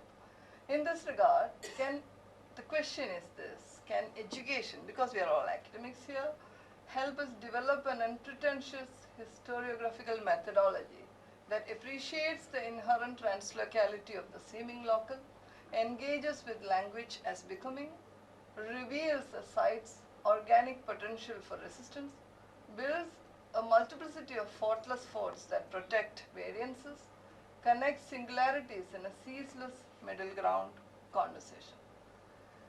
So the rain trees are witnesses. This is one of the pages from Uni's book. I just want to conclude by saying one thing. I am particularly talking about this type of history, history writing or looking at history because, you know, when you look at chronicles, like after the British, why this, I was thinking about like why there was this possibility of different things suddenly coming back and, you know, making Kochi this multicultural contemporary space. It is because of the chronicles, you realize, because it is not that kind of academic histories which are sitting in bookshelves and, you know, doctoral research supervisors' bookshelves, but it is actually a people's type of language. It's an experiential language which the chroniclers use. So Unni is reviving that kind of language in this, and he also uses a lot of sketches here because he's also a cartoonist. He uses sketches there. So I want to bring your attention to this type of language, which is the only type of, it is not a language that lacks rigor, but it is an accessible language of history, which allows common people to connect with history and live history and commemorate things. And the sketch also as a type of expression is somewhere between painting and photography. Just as you know, this type of language is somewhere between academic writing, academic history making, and you know, orality. So this is again a middle ground, where an expanding middle ground, and you have to build on that middle ground of language also. And that's it. Thank you.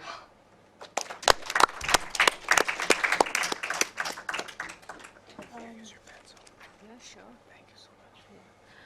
Right. So we have till 4:45, right, for the discussion. So questions, comments? Yeah, please start. Thank you to both.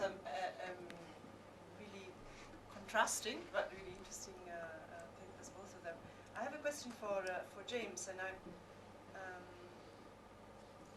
in a sense, could you elaborate a little bit more of how you see this relationship between the two of them, in the sense that, I mean, do you see it within a kind of Saidian paradigm of, you know, this is the power intrinsic in the Orientalist form of knowledge that, in a sense, becomes so evident in a moment of crisis, where almost like, you know, the Orientalist comes out of the of the cloak, and here we are, you know, ordering the execution of the fellow Orientalist son, which seems so tragic, and that seemed to be what you were hinting at with your final point about the, you know, it's not just in fact it's kind of going beyond the kind of power knowledge, but to making it a crime or testimonial injustice, as you say. Or was there something else, or how would you see, you know, if you define more Herui's possibly also position vis-a-vis Cerulli? I mean, you started with a kind of similarities, and then you ended up with you know, very stark differences and opposition. Yeah. Thank you very much. Again, two overwhelmingly, you know, deep and intense presentation. I have a question for to James, and I like very much this kind of assessment you made of Rui as supporter of how can I say, written tradition, and Cerulli was a scholar focusing on morality, folklore. But my question is, I've always been puzzled by the fact that the last generation of colonial scholars / administrators like Cerulli and Moreno put a lot of emphasis on oral tradition, popular culture, whatever. So my question is, was that just a scholarly interest, or that bring us to the issue of the complex relationship between scholarship and politics? Because it might be, as an hypothesis, it might be understood as an exercise in scholarship, but also an exercise in politics, because they need to understand and to rule territories which were outside the written tradition, such as the Oromo and Somali. So is that just a pure scholarly interest, or it reflects something different? Anybody else? Yeah, Sarah. Thank you very much to both of you. Of course, for a panel on the politics of scholarship, the idea of epistemic crimes is very relevant and very powerful. So I have a question for both speakers. So for James, I think there's two epistemic crimes that you're talking about. You mentioned one in your conclusions, that it's Cerulli's lack of recognition of Rui's work. But there's also a second one that perhaps we can talk about in the Q&A, that is that this colonial role that Cerulli played in the Italian colonial administration hasn't really been acknowledged, or hasn't really affected his stature in Italian scholarship. And I don't know what's the situation in Italian universities, but when I was studying Amharic literature at SOAS, his texts were taught as part of the curriculum with no mentions to the role that he played as a colonial administrator. So do you see any epistemic crime in the fact that his role in the post-colonial period was never really questioned, and his scholarship still remains canonical and widely praised and recognized as you know, one of the most authoritative texts on Amharic literature and folklore and so on? And for Rizio, I just wanted to ask you about this idea of epistemic crime and epistemic justice. Are these concepts that you see relevant in your work? Do you think that these processes of homogenizing, do you think that they also entail forms of epistemic domination and perhaps even epistemic crimes? And do you think that the work that is being done in Fort Kochi nowadays is a form of rectification of these crimes from the point of view of creating epistemic justice? Kumkum. I have a question that's already been asked. The mic. So I'll only sort of add a little bit to it. I was thinking that, you know, I was actually expecting something very different when you said you were going to talk about two brilliant men. Because as your own narrative, you know, proceeded, it was quite clear that I could not classify Cerulli as brilliant. That instrumentalizing of knowledge, you know, philological, ethnographic, travelers' accounts, was actually quite fascistic. And I would reserve the adjective brilliant for something that is not fascistic. So the second thing I want to ask was that this a question of testimonial crime is actually just the top of the iceberg of actually physical and mortal violence, because he puts the daughter of into a concentration camp which he oversees, and then he you know, kills the son. So how do you create how do we think about a man, because your talk is partly biographical, who passes a literary judgment, you know, on a man whose two children he has destroyed, right? And the man, you know, who is critiquing dies in 1938. He lives for another 2 or 3 decades, and as you know, we're hearing, is still taught in SOAS. So I was kind of thinking that, you know, one must really think about the relationship between violence and epistemology, you know, more frontally, and one has to think about what are the affects that are circulating between these two men, you know, until the point where both were alive, and then subsequently. Because now he's writing about a dead man. You know, the man is dead, the children are gone, and he is responsible. So I think this belongs to some other discourse, perhaps, which is not brilliant. But I look forward to your comments. It was a very eye-opening paper, and you know, it really was. Yes. I just wanted, not a question, to add a point to what she said, and to what Sarah also said. It's not only in SOAS that you know, his stories are not told. It is also, it is very much in Italian institutions, in Naples and in other places. Italian scholars who use the works of Cerulli, they do not at all refer to this dark side of his life. They actually respect him is a little less than what they do. They revere him. He's very much extremely respected, together with Conti Rossini, another scholar who was a member of the Fascist Party. And so it is Italian scholarship, post-World War II scholarship that took up, that put Cerulli on a pedestal. The latest biographical account written on Cerulli, which was put into Encyclopedia Ethiopica, does not bring out this aspect of Cerulli's career. And I must say that our colleagues in Italian Ethiopian studies, senior colleagues who are still active and very respected, get even offended if you make reference to these dark sides of Cerulli's life. Thank you. Thank you. So do you want to, who wants to go first? I Yeah. have only one question. Sarah's question about epistemic crimes and justice. Actually, when you look at a space like this, which is replete with so many different types of histories, and the intentions of different people who are coming there are very different, and the writings that they bring out are also like aligned with what is their intention coming. So, except the British, who really committed crime, because I think they also knew by this time, because it was towards the end of their rule that they came, and so they had already done a lot of work in terms of history making in a particular way, etc. So they must have really known that it's not done.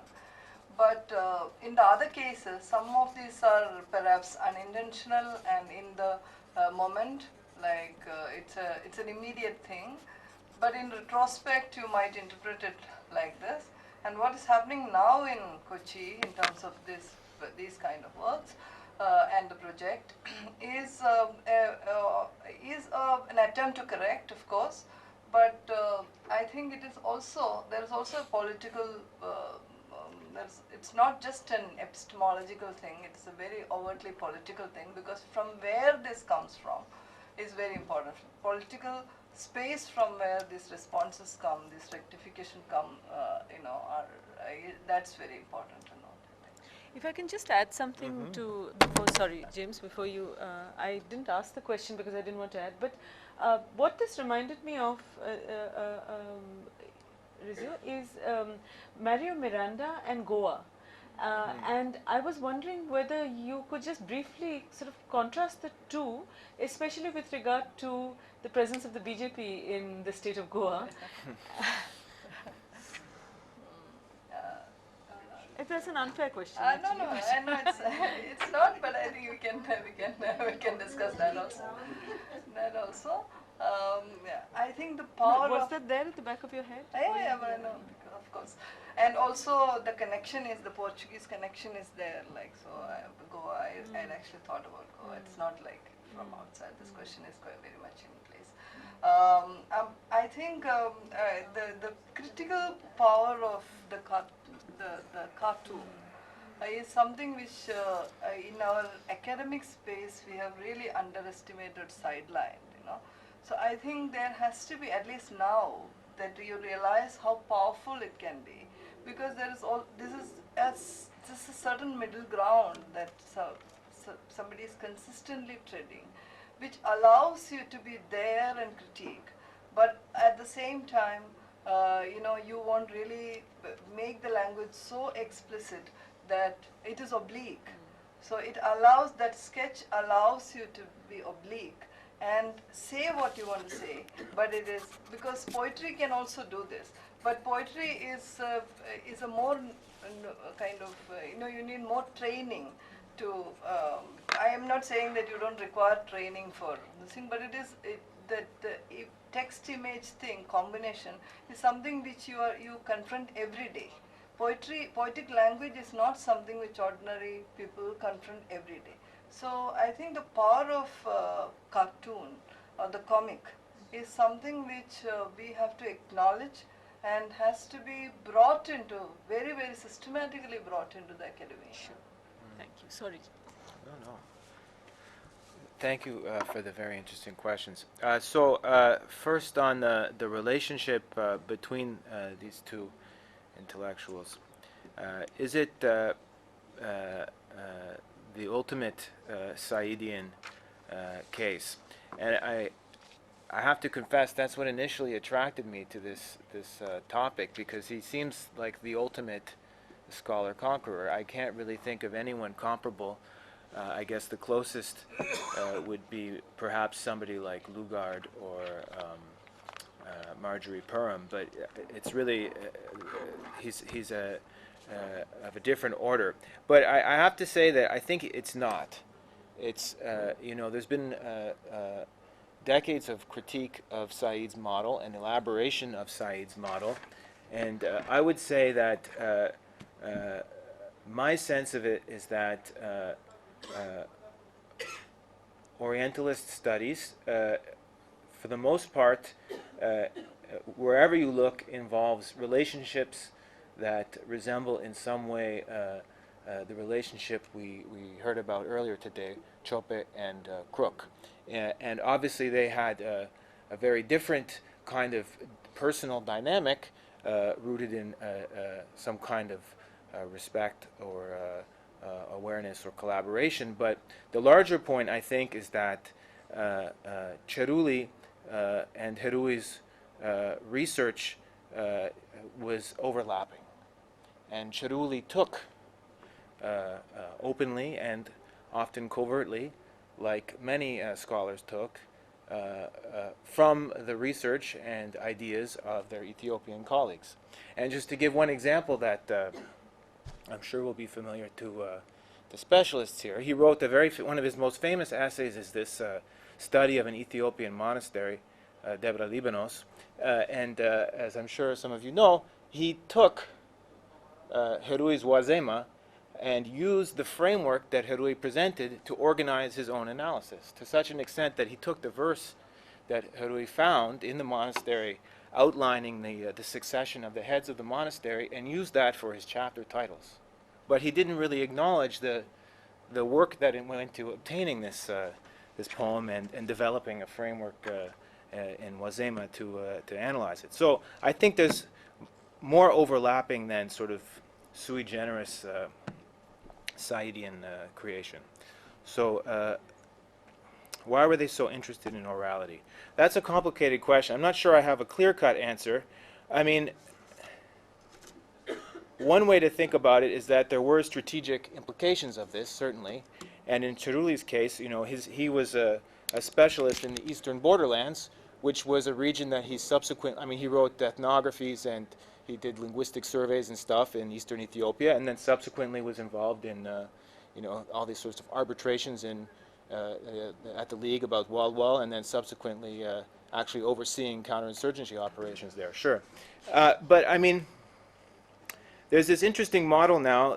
David Price, who's a historian of anthropology, has developed the idea of dual-use scholarship, which suggests that there's pure research, we could say, which is useless, and then there's research that sort of drawing upon the model of STEM research, engineering projects that have some kind of weaponry application. You could say that some kinds of ethnography or some kinds of I suppose even some kinds of philology related to law and stuff like that can have an academic dimension as well as a political, strategic, or a colonial dimension as well. So I think that that's a better way to think about, that's one way to think about their interest in orality. The ignorance on his crimes, it is disturbing. It's rampant in our field. I think it's connected to this point. You were very right to call me on using the term brilliant here, but the reality of it is that you know, we're familiar with this concept of the banality of evil, and I think that Cerulli is the inverse of that. He was clearly someone who did very terrible things, and it's difficult to reconcile that with some of the insights and some of the work that he did that continues to inform our field. And that's his complexity. You know, it's disturbing, and that's what I'm trying to sort out with this project. But yeah, maybe I'll leave it at that.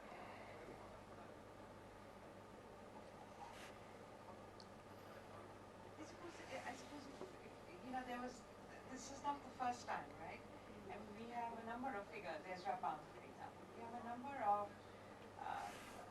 you know, poets and writers and philosophers, you know, from the first half of the 20th century, who wrote what seems like, you know, really good poetry or very interesting philosophy, but also turned fascist. So this idea of how does one configure, you know, either one just says that, okay, they were good poets but bad in politics or something like that, right? Which is very unsatisfactory in a sense, because today we don't receive them in parts. You know, we don't get one side of them and then the other side, you know, we see the whole. I mean, I've had this problem with Althusser, you know, and the way he, Yeah, that's totally the one. patriarchal man who behaved so badly, you know,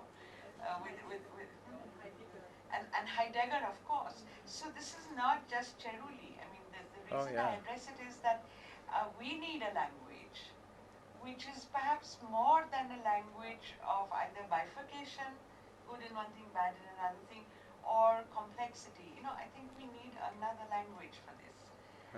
Because epistemological crime actually underplays and euphemizes the extent of what Cerulli did. True. This is part of a larger project, though, that examines his epistemic crimes alongside his war crimes. So I'm not trying to diminish that. It's simply for the purpose of this presentation I'm discussing these knowledge crimes. So thank you. Okay, it's 4:45, but one question is fine, absolutely fine. Actually, I'm not putting a question, so it won't be very long. I'm not putting a question, but as the discussion is getting complex, I'm just wanting to point out another complexity which has not been on table. That alongside epistemic violence, there's also epistemic power simply. We are sitting on a street here called Max Muller Street. Now, Max Muller and the German Indology and its power over India. And which has kind of, at least I'm not aware, Vasudha will definitely know better, I'm not aware of a really even a Saidian critique.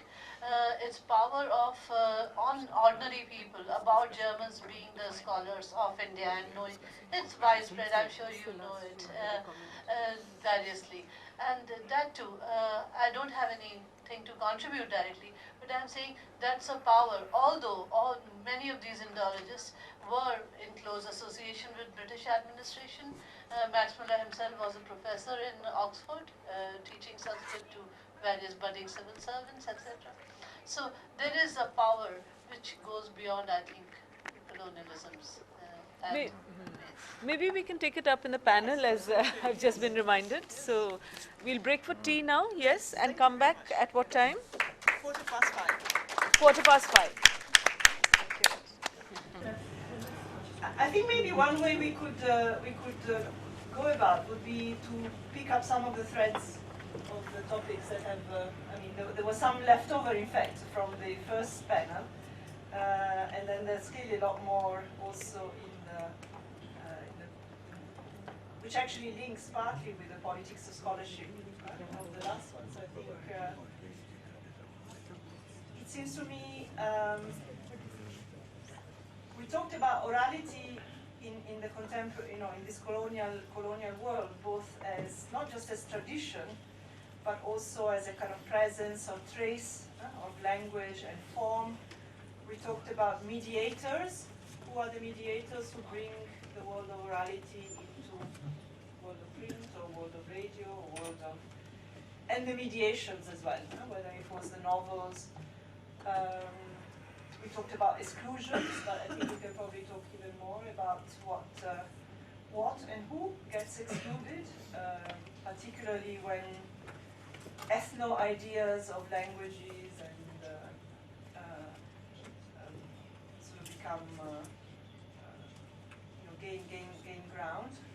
We talked about the new multilingualisms of colonialism, and in fact our first workshop in the project was about old colonialisms, so the idea that there are, all multilingualisms, so the idea that there are older, not happy, older multilingualisms with their own hierarchies and exclusions, but then colonialism comes and brings its own new multilingualisms, and I think maybe somebody else talked about differential, and maybe we want to explore that a little bit more. I think we already started talking about the colonial epistemology and relationships with Sadhna as this kind of joint authorship when one gets elided. So there's respect, there's a common project, and there's a kind of structural inequality, and we came to the much starker example with James of physical elimination and kind of as well as testimonial injustice, and as you say, they go not to be collapsed, but both to be considered. So these were some of the points that I thought we could take forward with any question. I mean, I had one remaining question for Sadhna that I couldn't ask this morning, so I don't know if I can ask it now, because in a sense it's partly to do with the orality and inclusion and exclusion, which was to say,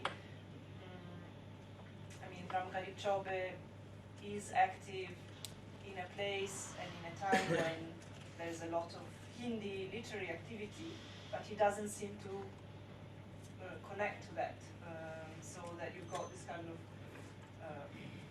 collection of orality and interest in orality, but taking it from teachers, who after all are very much instead part of this kind of network of local Hindi intellectuals, and then speaking to the English scholar, and somehow the Hindi literary world seems to be something that's left out, but that was a particular. So if one then takes a kind of longer perspective, and if one connects it with the Fallon moment, so to speak, mid-19th century, which is a bit of romantic to my mind, and it's different from the moment that follows the one that you described, which is Pandit Ramnaresh Tripathi moment. And a whole lot of people and different characters are there, Rahul Sankritya and others. So does one need to put that past and future in perspective at all? You have a question to me? Yeah, I had a question that time, so. Yeah, so again, must say that it was a fascinating paper, but I was thinking that of course, it provides a criticism to say Indian kinds of framework that if you are thinking in terms of binary, but maybe let us think in terms of Fanonian perspective, more in those sense. For example, now these kinds of relationship is coming through anthropological and sociological writings, where it can be assumed that of course the relationship between William Crook and Chobe was assumed relationship. He is also educated, he has exposure to presidency college, and he is also coming from certain background. So that way, if you are thinking in terms of a lot of work now is going in sociological field, where people are saying that how your informers, so-called informers, are also coming from privileged background. So suppose if we are thinking through that perspective, where both have certain kinds of privilege, I am not saying that what kind of privilege, but certain kinds of privilege in terms of education, in terms of exposure, then can we think about other subaltern kinds of both are working on subaltern. I don't know to what extent both are are able to embody their experiences, their agencies in those zones. So can we complicate those relationships on those terms? Well, let me start with Francesca's question. And as I said, that his friends were the people who were involved in Hindi Pracharni Sabha and people like that. And probably if he had not met Crook, maybe that's where his trajectory would have been. But I think once he met Crook, his entire energies and engagement with the oral narratives. And here when we are talking of oral narratives, we are not only talking of small casual narratives, we are also talking of very long narratives. I mean, some of those stories are done into 60, 70 pages. And there is, he's dealing with many, many things, I mean, including things of Hindu, Muslim. If you see these stories, in difference to other collections of the time, they present a very, very secular picture. I mean, it's amazing. And obviously, Chaube is very instrumental in selecting those texts. Yes, I think, in a way, I think correctly so, that he gets involved in this project of understanding the existing and the widespread narrative in Hindi or in any other society for that matter, which I think under various European influences of literature, kind of this whole dichotomy between written and folk, it's a very European dichotomy which gets transported over to the Indian context. And that also connects me with your comment, Ravikant, regarding romanticism. One is, of course, the basic model, the German romanticism, the Brothers Grimm, and the collection of folktale, early 19th century, influencing entire Europe, politics and understanding of culture. I mean, colonies like Finland, which were colonies of Russia, gain independence by doing what Grimm's did with German folk narrative. In Germany, nationalism is supported by the collection of folk narrative. And Brothers Grimm themselves, I mean, their collection leads to understanding, enrichment of German language in terms of standardizing the German language and in terms of, so it goes into the study of literature, it's literary, and it causes folklore studies, ethnography to emerge. No, so that romanticism also travels to colonies with other European scholars. But however, and that's where I think I could kind of understand this project in its own richness, because when this romanticism, German romanticism, comes in colonial context, it totally loses its ground. Whose nationalism are we talking about here? You know, there is no one, there is two. So it becomes totally something else. But when you mention Rahul Sampradhayan, these are more independent scholars. They come from another time. And I think Chaube, unfortunately, the fact that Chaube is not read so much locally, I think if Chaube's texts are read locally, they would connect to all these texts, and probably people knowledgeable can draw comparisons, parallels. I personally feel, I'm not a scholar of Hindi literature, but I personally feel from my readings that to understand Premchand and where his story and where his storytelling comes from, it's very important to read Chaube, because that's the only collection of the folk narrative of the region. There's no other such collection in Hindi language, unfortunately. So I think there's this question whether these narratives belong to Hindi literature or to English or to both. I mean, you know, I think his language is also something very significant to understand Indian English language itself, how he is using it. It's an amazing use of English language, grammatically correct, but again, you don't, you know, if you know Hindi, you feel it, the expression is so close to Hindi language. Yeah, so I think, you know, hopefully Chaube will be read a little more in future within India, and we'll see what kind of an impact. Regarding your question that you know, today anthropologists are doing this. I think even works like this have probably played a role in all that. It's about seeing it as a privilege. Education is one thing, but if you see my work, yes, I have written on this. I see yet another colonial connection in this. Both Crook and Chaube had BA degree from the same British system of education. Yeah, he had it from Presidency College, Calcutta. That fellow had it from Trinity College, Dublin. Right. So yes, that kind of connection, is there. And if you talk of that today, there is collaborative work where people do happily write as co-authors. Yes, maybe Crook and Chaube both were far ahead of their times. I think part of their tragedy is that methodologically and maybe otherwise also, they were far ahead of their time. Probably the times were not ready to accept them as co-authors, and maybe that's why Crook left it unpublished.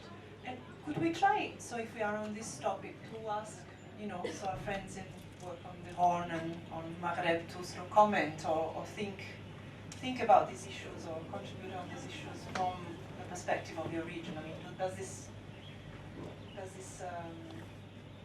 what's the collections of folklore? Who is doing them? Is it only do you have this sort of couples of joint projects?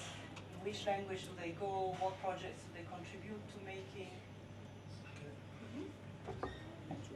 Yeah, I think well, we all have to say something on this. The first thing which comes to my mind with regard to Tigrinya sources within Tigrinya is the work done by Johannes Kolmodin, the Swedish scholar who, scholar and diplomat, he's complex and Orientalist, and who published this collection of oral tradition belonging to a very specific, smaller area of Eritrea, but important from the point of view of the political history of the region. And there is a very interesting, in his book he mentioned a couple of his informants, but I had the chance to have access to his correspondence in Uppsala with some of his informants. Interesting is written in Tigrinya, so which is they correspond using not English or Swedish or German, but using Tigrinya. And it seems that the network is much larger.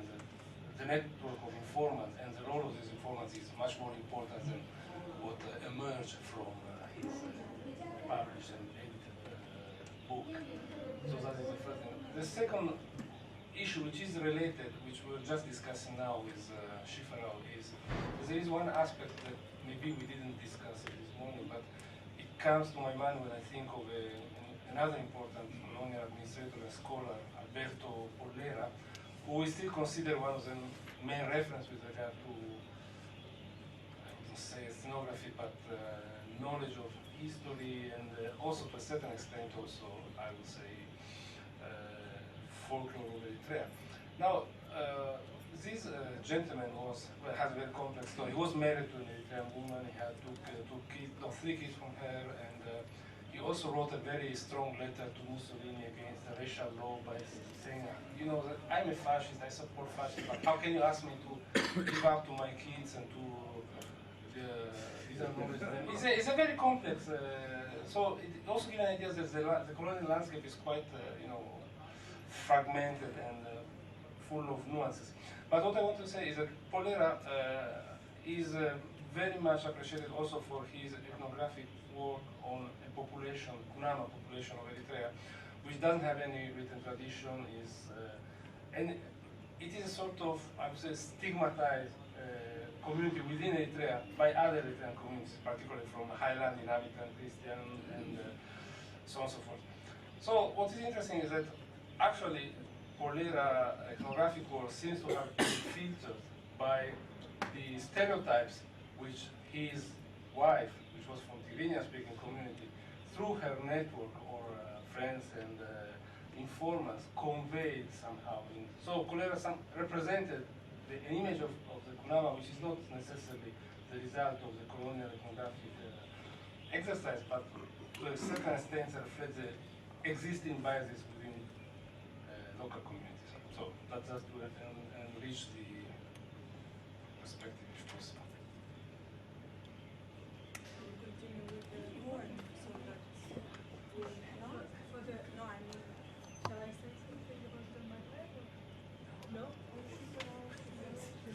The point that I was going to, the point that I wanted to mention is not actually folklore collection. It is historical in the field of history. At the beginning of 17th century, when the Jesuits were expelled from this country, from Ethiopia, a number of scholars from the who had become Catholics were also expelled, and so these people were living in Rome. And a German scholar by the name of Job Rudolf came to Rome and recruited one of them to be his assistant. His name was Gorgorius, and eventually Rudolf emerged as the founder of Ethiopian studies, generally, particularly in Europe. He, of course, mentions Gorgorius. He even reproduces his image in his book. But the credit is given to Rudolf, in spite of the fact that a huge amount of work was done by Gorgorius. And from that time, we come up to the 20th century, where this pattern is very dominant. Even after the colonial period passes in the rest of the world, in our country, this kind of relationship between one assistant and his European counterpart comes all the way down, particularly in the field of ethnography and social anthropology. And this has given rise to a certain amount of resentment on the part of upcoming younger Ethiopian scholars who tend to be rather hard on these senior scholars. And the European scholars interpret it as xenophobia on the part of these Ethiopians. It is amazing because this accusation of xenophobia keeps coming from European travelers, scholars in the 19th century, and lately with Ethiopians getting more and more resentful of European, this kind of relationship. The Europeans are now beginning to use this accusation, Ethiopians are getting more and more xenophobic. And so it's a very common, when she presented her paper, I could see many of our senior colleagues,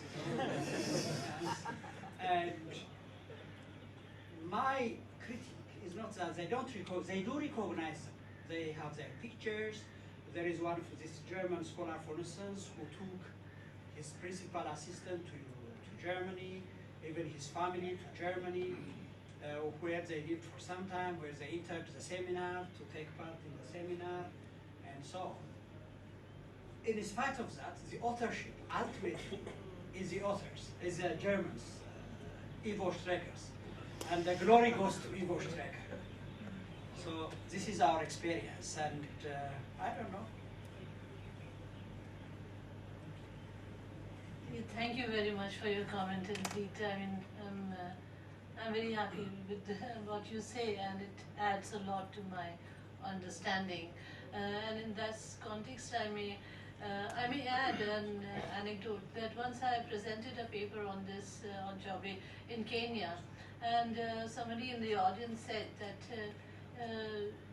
this story probably is present in many, many colonial spaces, but you are lucky to have somebody like Jobe who inserted himself in these margins about his existence. Yeah, so I think it's not really my field. So just what I've read around when I was searching for this paper is that first of all, I have an example of Paul Bowles, the American writer, who collected a lot of what he called Riffian oral stories he interviewed some Riffian man and then he wrote them down, but he never recognized.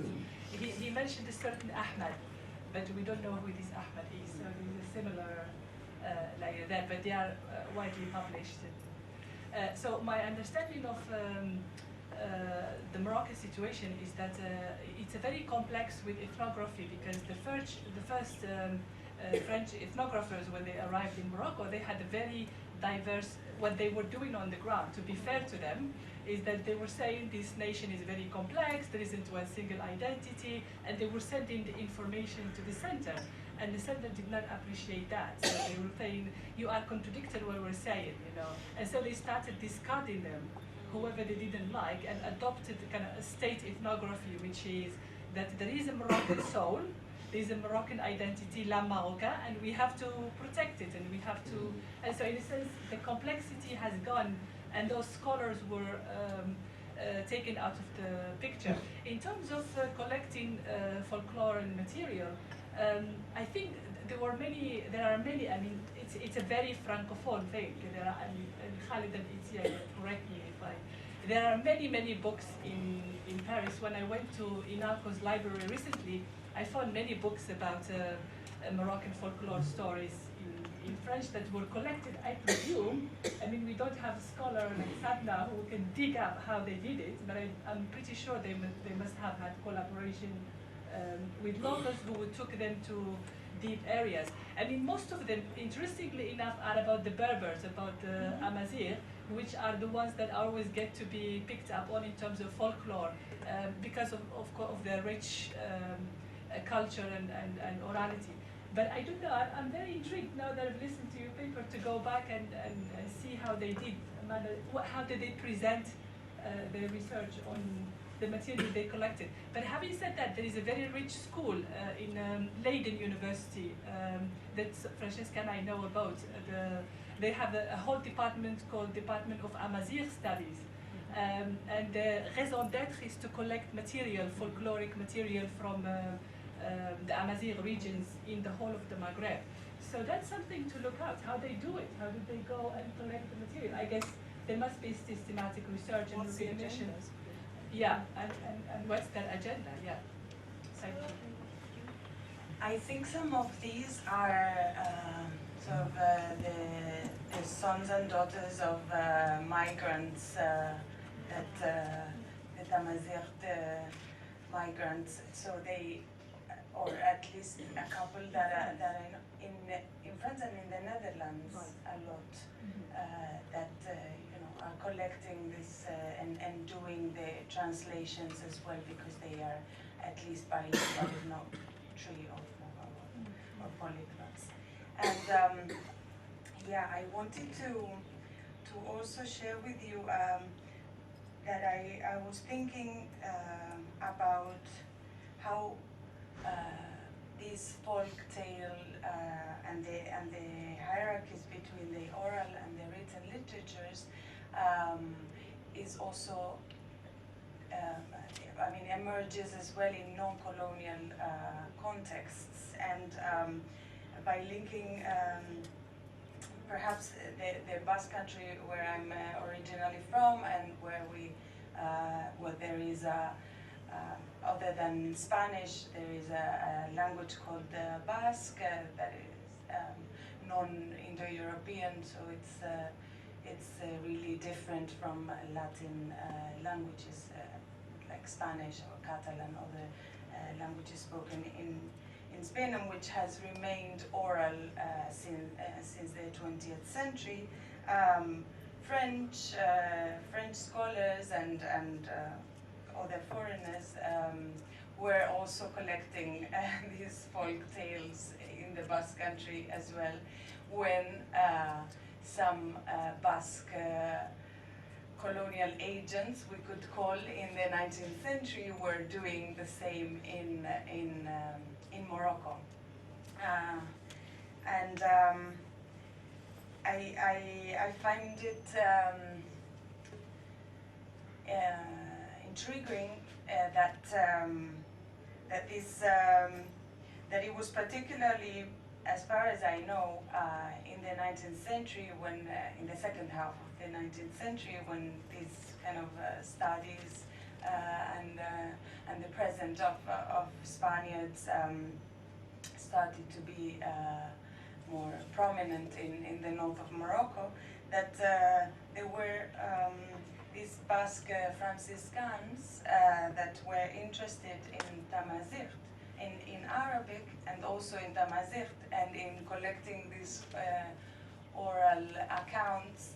And I think this is also linked to their being Basque and having a language that was oral. So this is just to hint that maybe also something that we haven't been discussing so much, the multilingual composition of the colonizers as well, and how this affected and maybe produced power relations as well. I mean, this is not to neglect that this knowledge was to be used in a way to better, understand how to better govern Moroccans, but at the same time was different from other maybe monolingual, even Spanish colonial agents.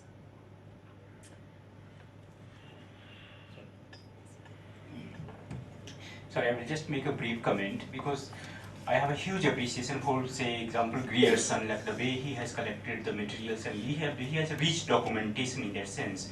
And if you have to refer to those times, then I think that is the only available materials we have to refer back.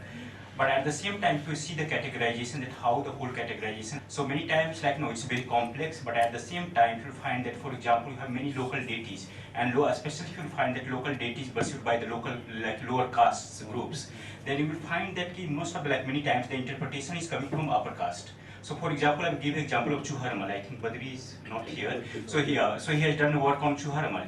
So but if you find that for the local caste community, Dusad community, Chuharmal is considered deity, very powerful deity, who has a spirit power.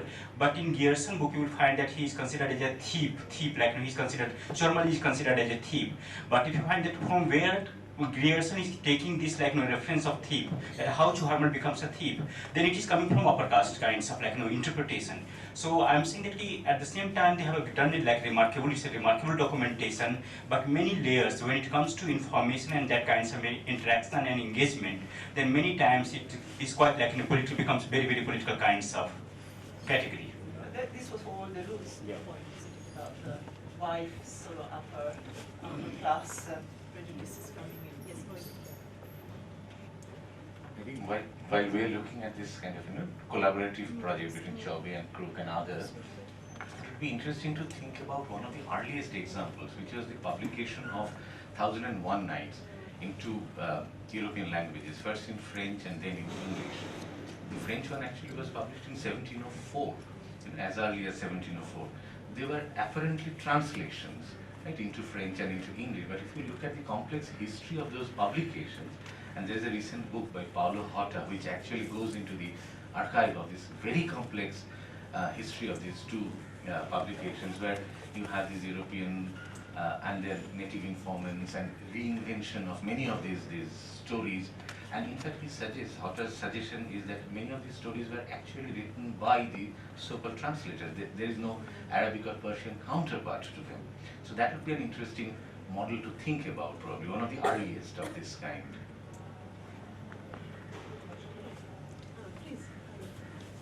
Tu peux peut-être traduire parce que je vais dire des choses précises. C'est pour ça que je ne veux pas flotter un peu dans la langue.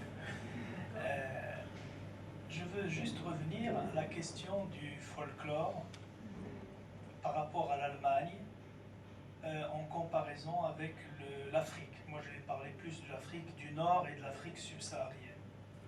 Khalid wants to go back to the question of orality and folklore in relation to Germany and in comparison with Africa and North Africa.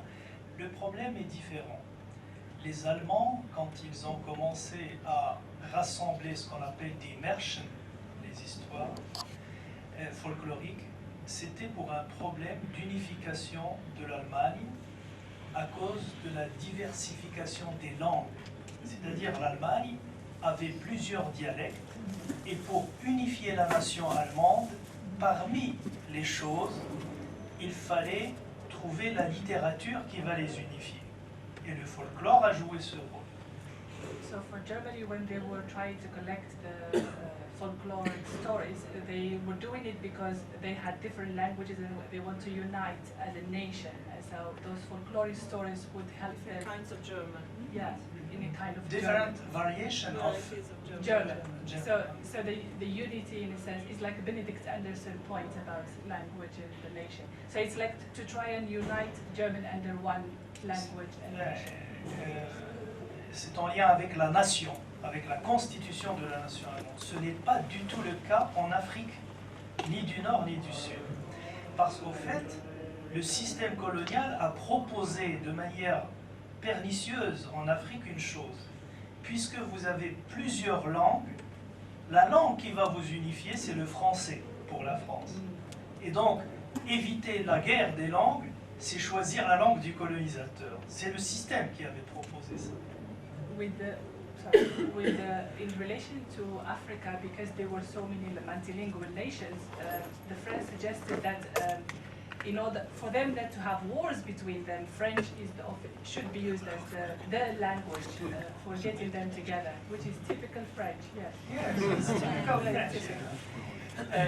Et ceux qui ont encouragé le recours à la langue française, ce sont les indigènes, beaucoup. Ils ont dit, on va trouver la solution de notre unité dans la francophonie. And those who supported this idea of one language, one nation were mainly the natives. Do you have particular examples? My example, in Maghreb, et avec les dialectes arabes, berbères, la question de la langue française était aussi, mais surtout en Afrique, par exemple, le Sénégal, le Mali, une partie du Sénégal, le Mali, la Côte d'Ivoire, une partie du Cameroun. Cameroun, Mali, Sénégal. Une partie du Cameroun, parce qu'il y a l'anglophone aussi. Est-ce que vous avez des exemples des indigènes qui ont mis cette théorie de la langue? Est-ce que vous avez des exemples ici? Oui, je vois. Beaucoup d'écrivains, c'était les premiers écrivains francophones. Les premiers écrivains francophones d'Afrique qui remontaient d'ailleurs il y en avait à la fin du 19e, début 20e, mais surtout cette génération, la génération de celui qui a écrit L'Enfant Noir, l'auteur qui a écrit L'Enfant Noir, qui a écrit Dramous aussi, là de mémoire je ne me rappelle pas. Il y a également celui qui a écrit Le Destin de Wagram. Le Destin de Wagram.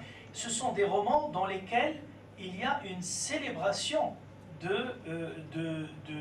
retour à la langue française.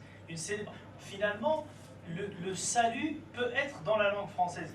Mais ça, c'était un travail d'hégémonie. Je ne dis pas que c'était une solution. C'était un vrai travail d'hégémonie qui passait par l'école française et notamment par les missionnaires.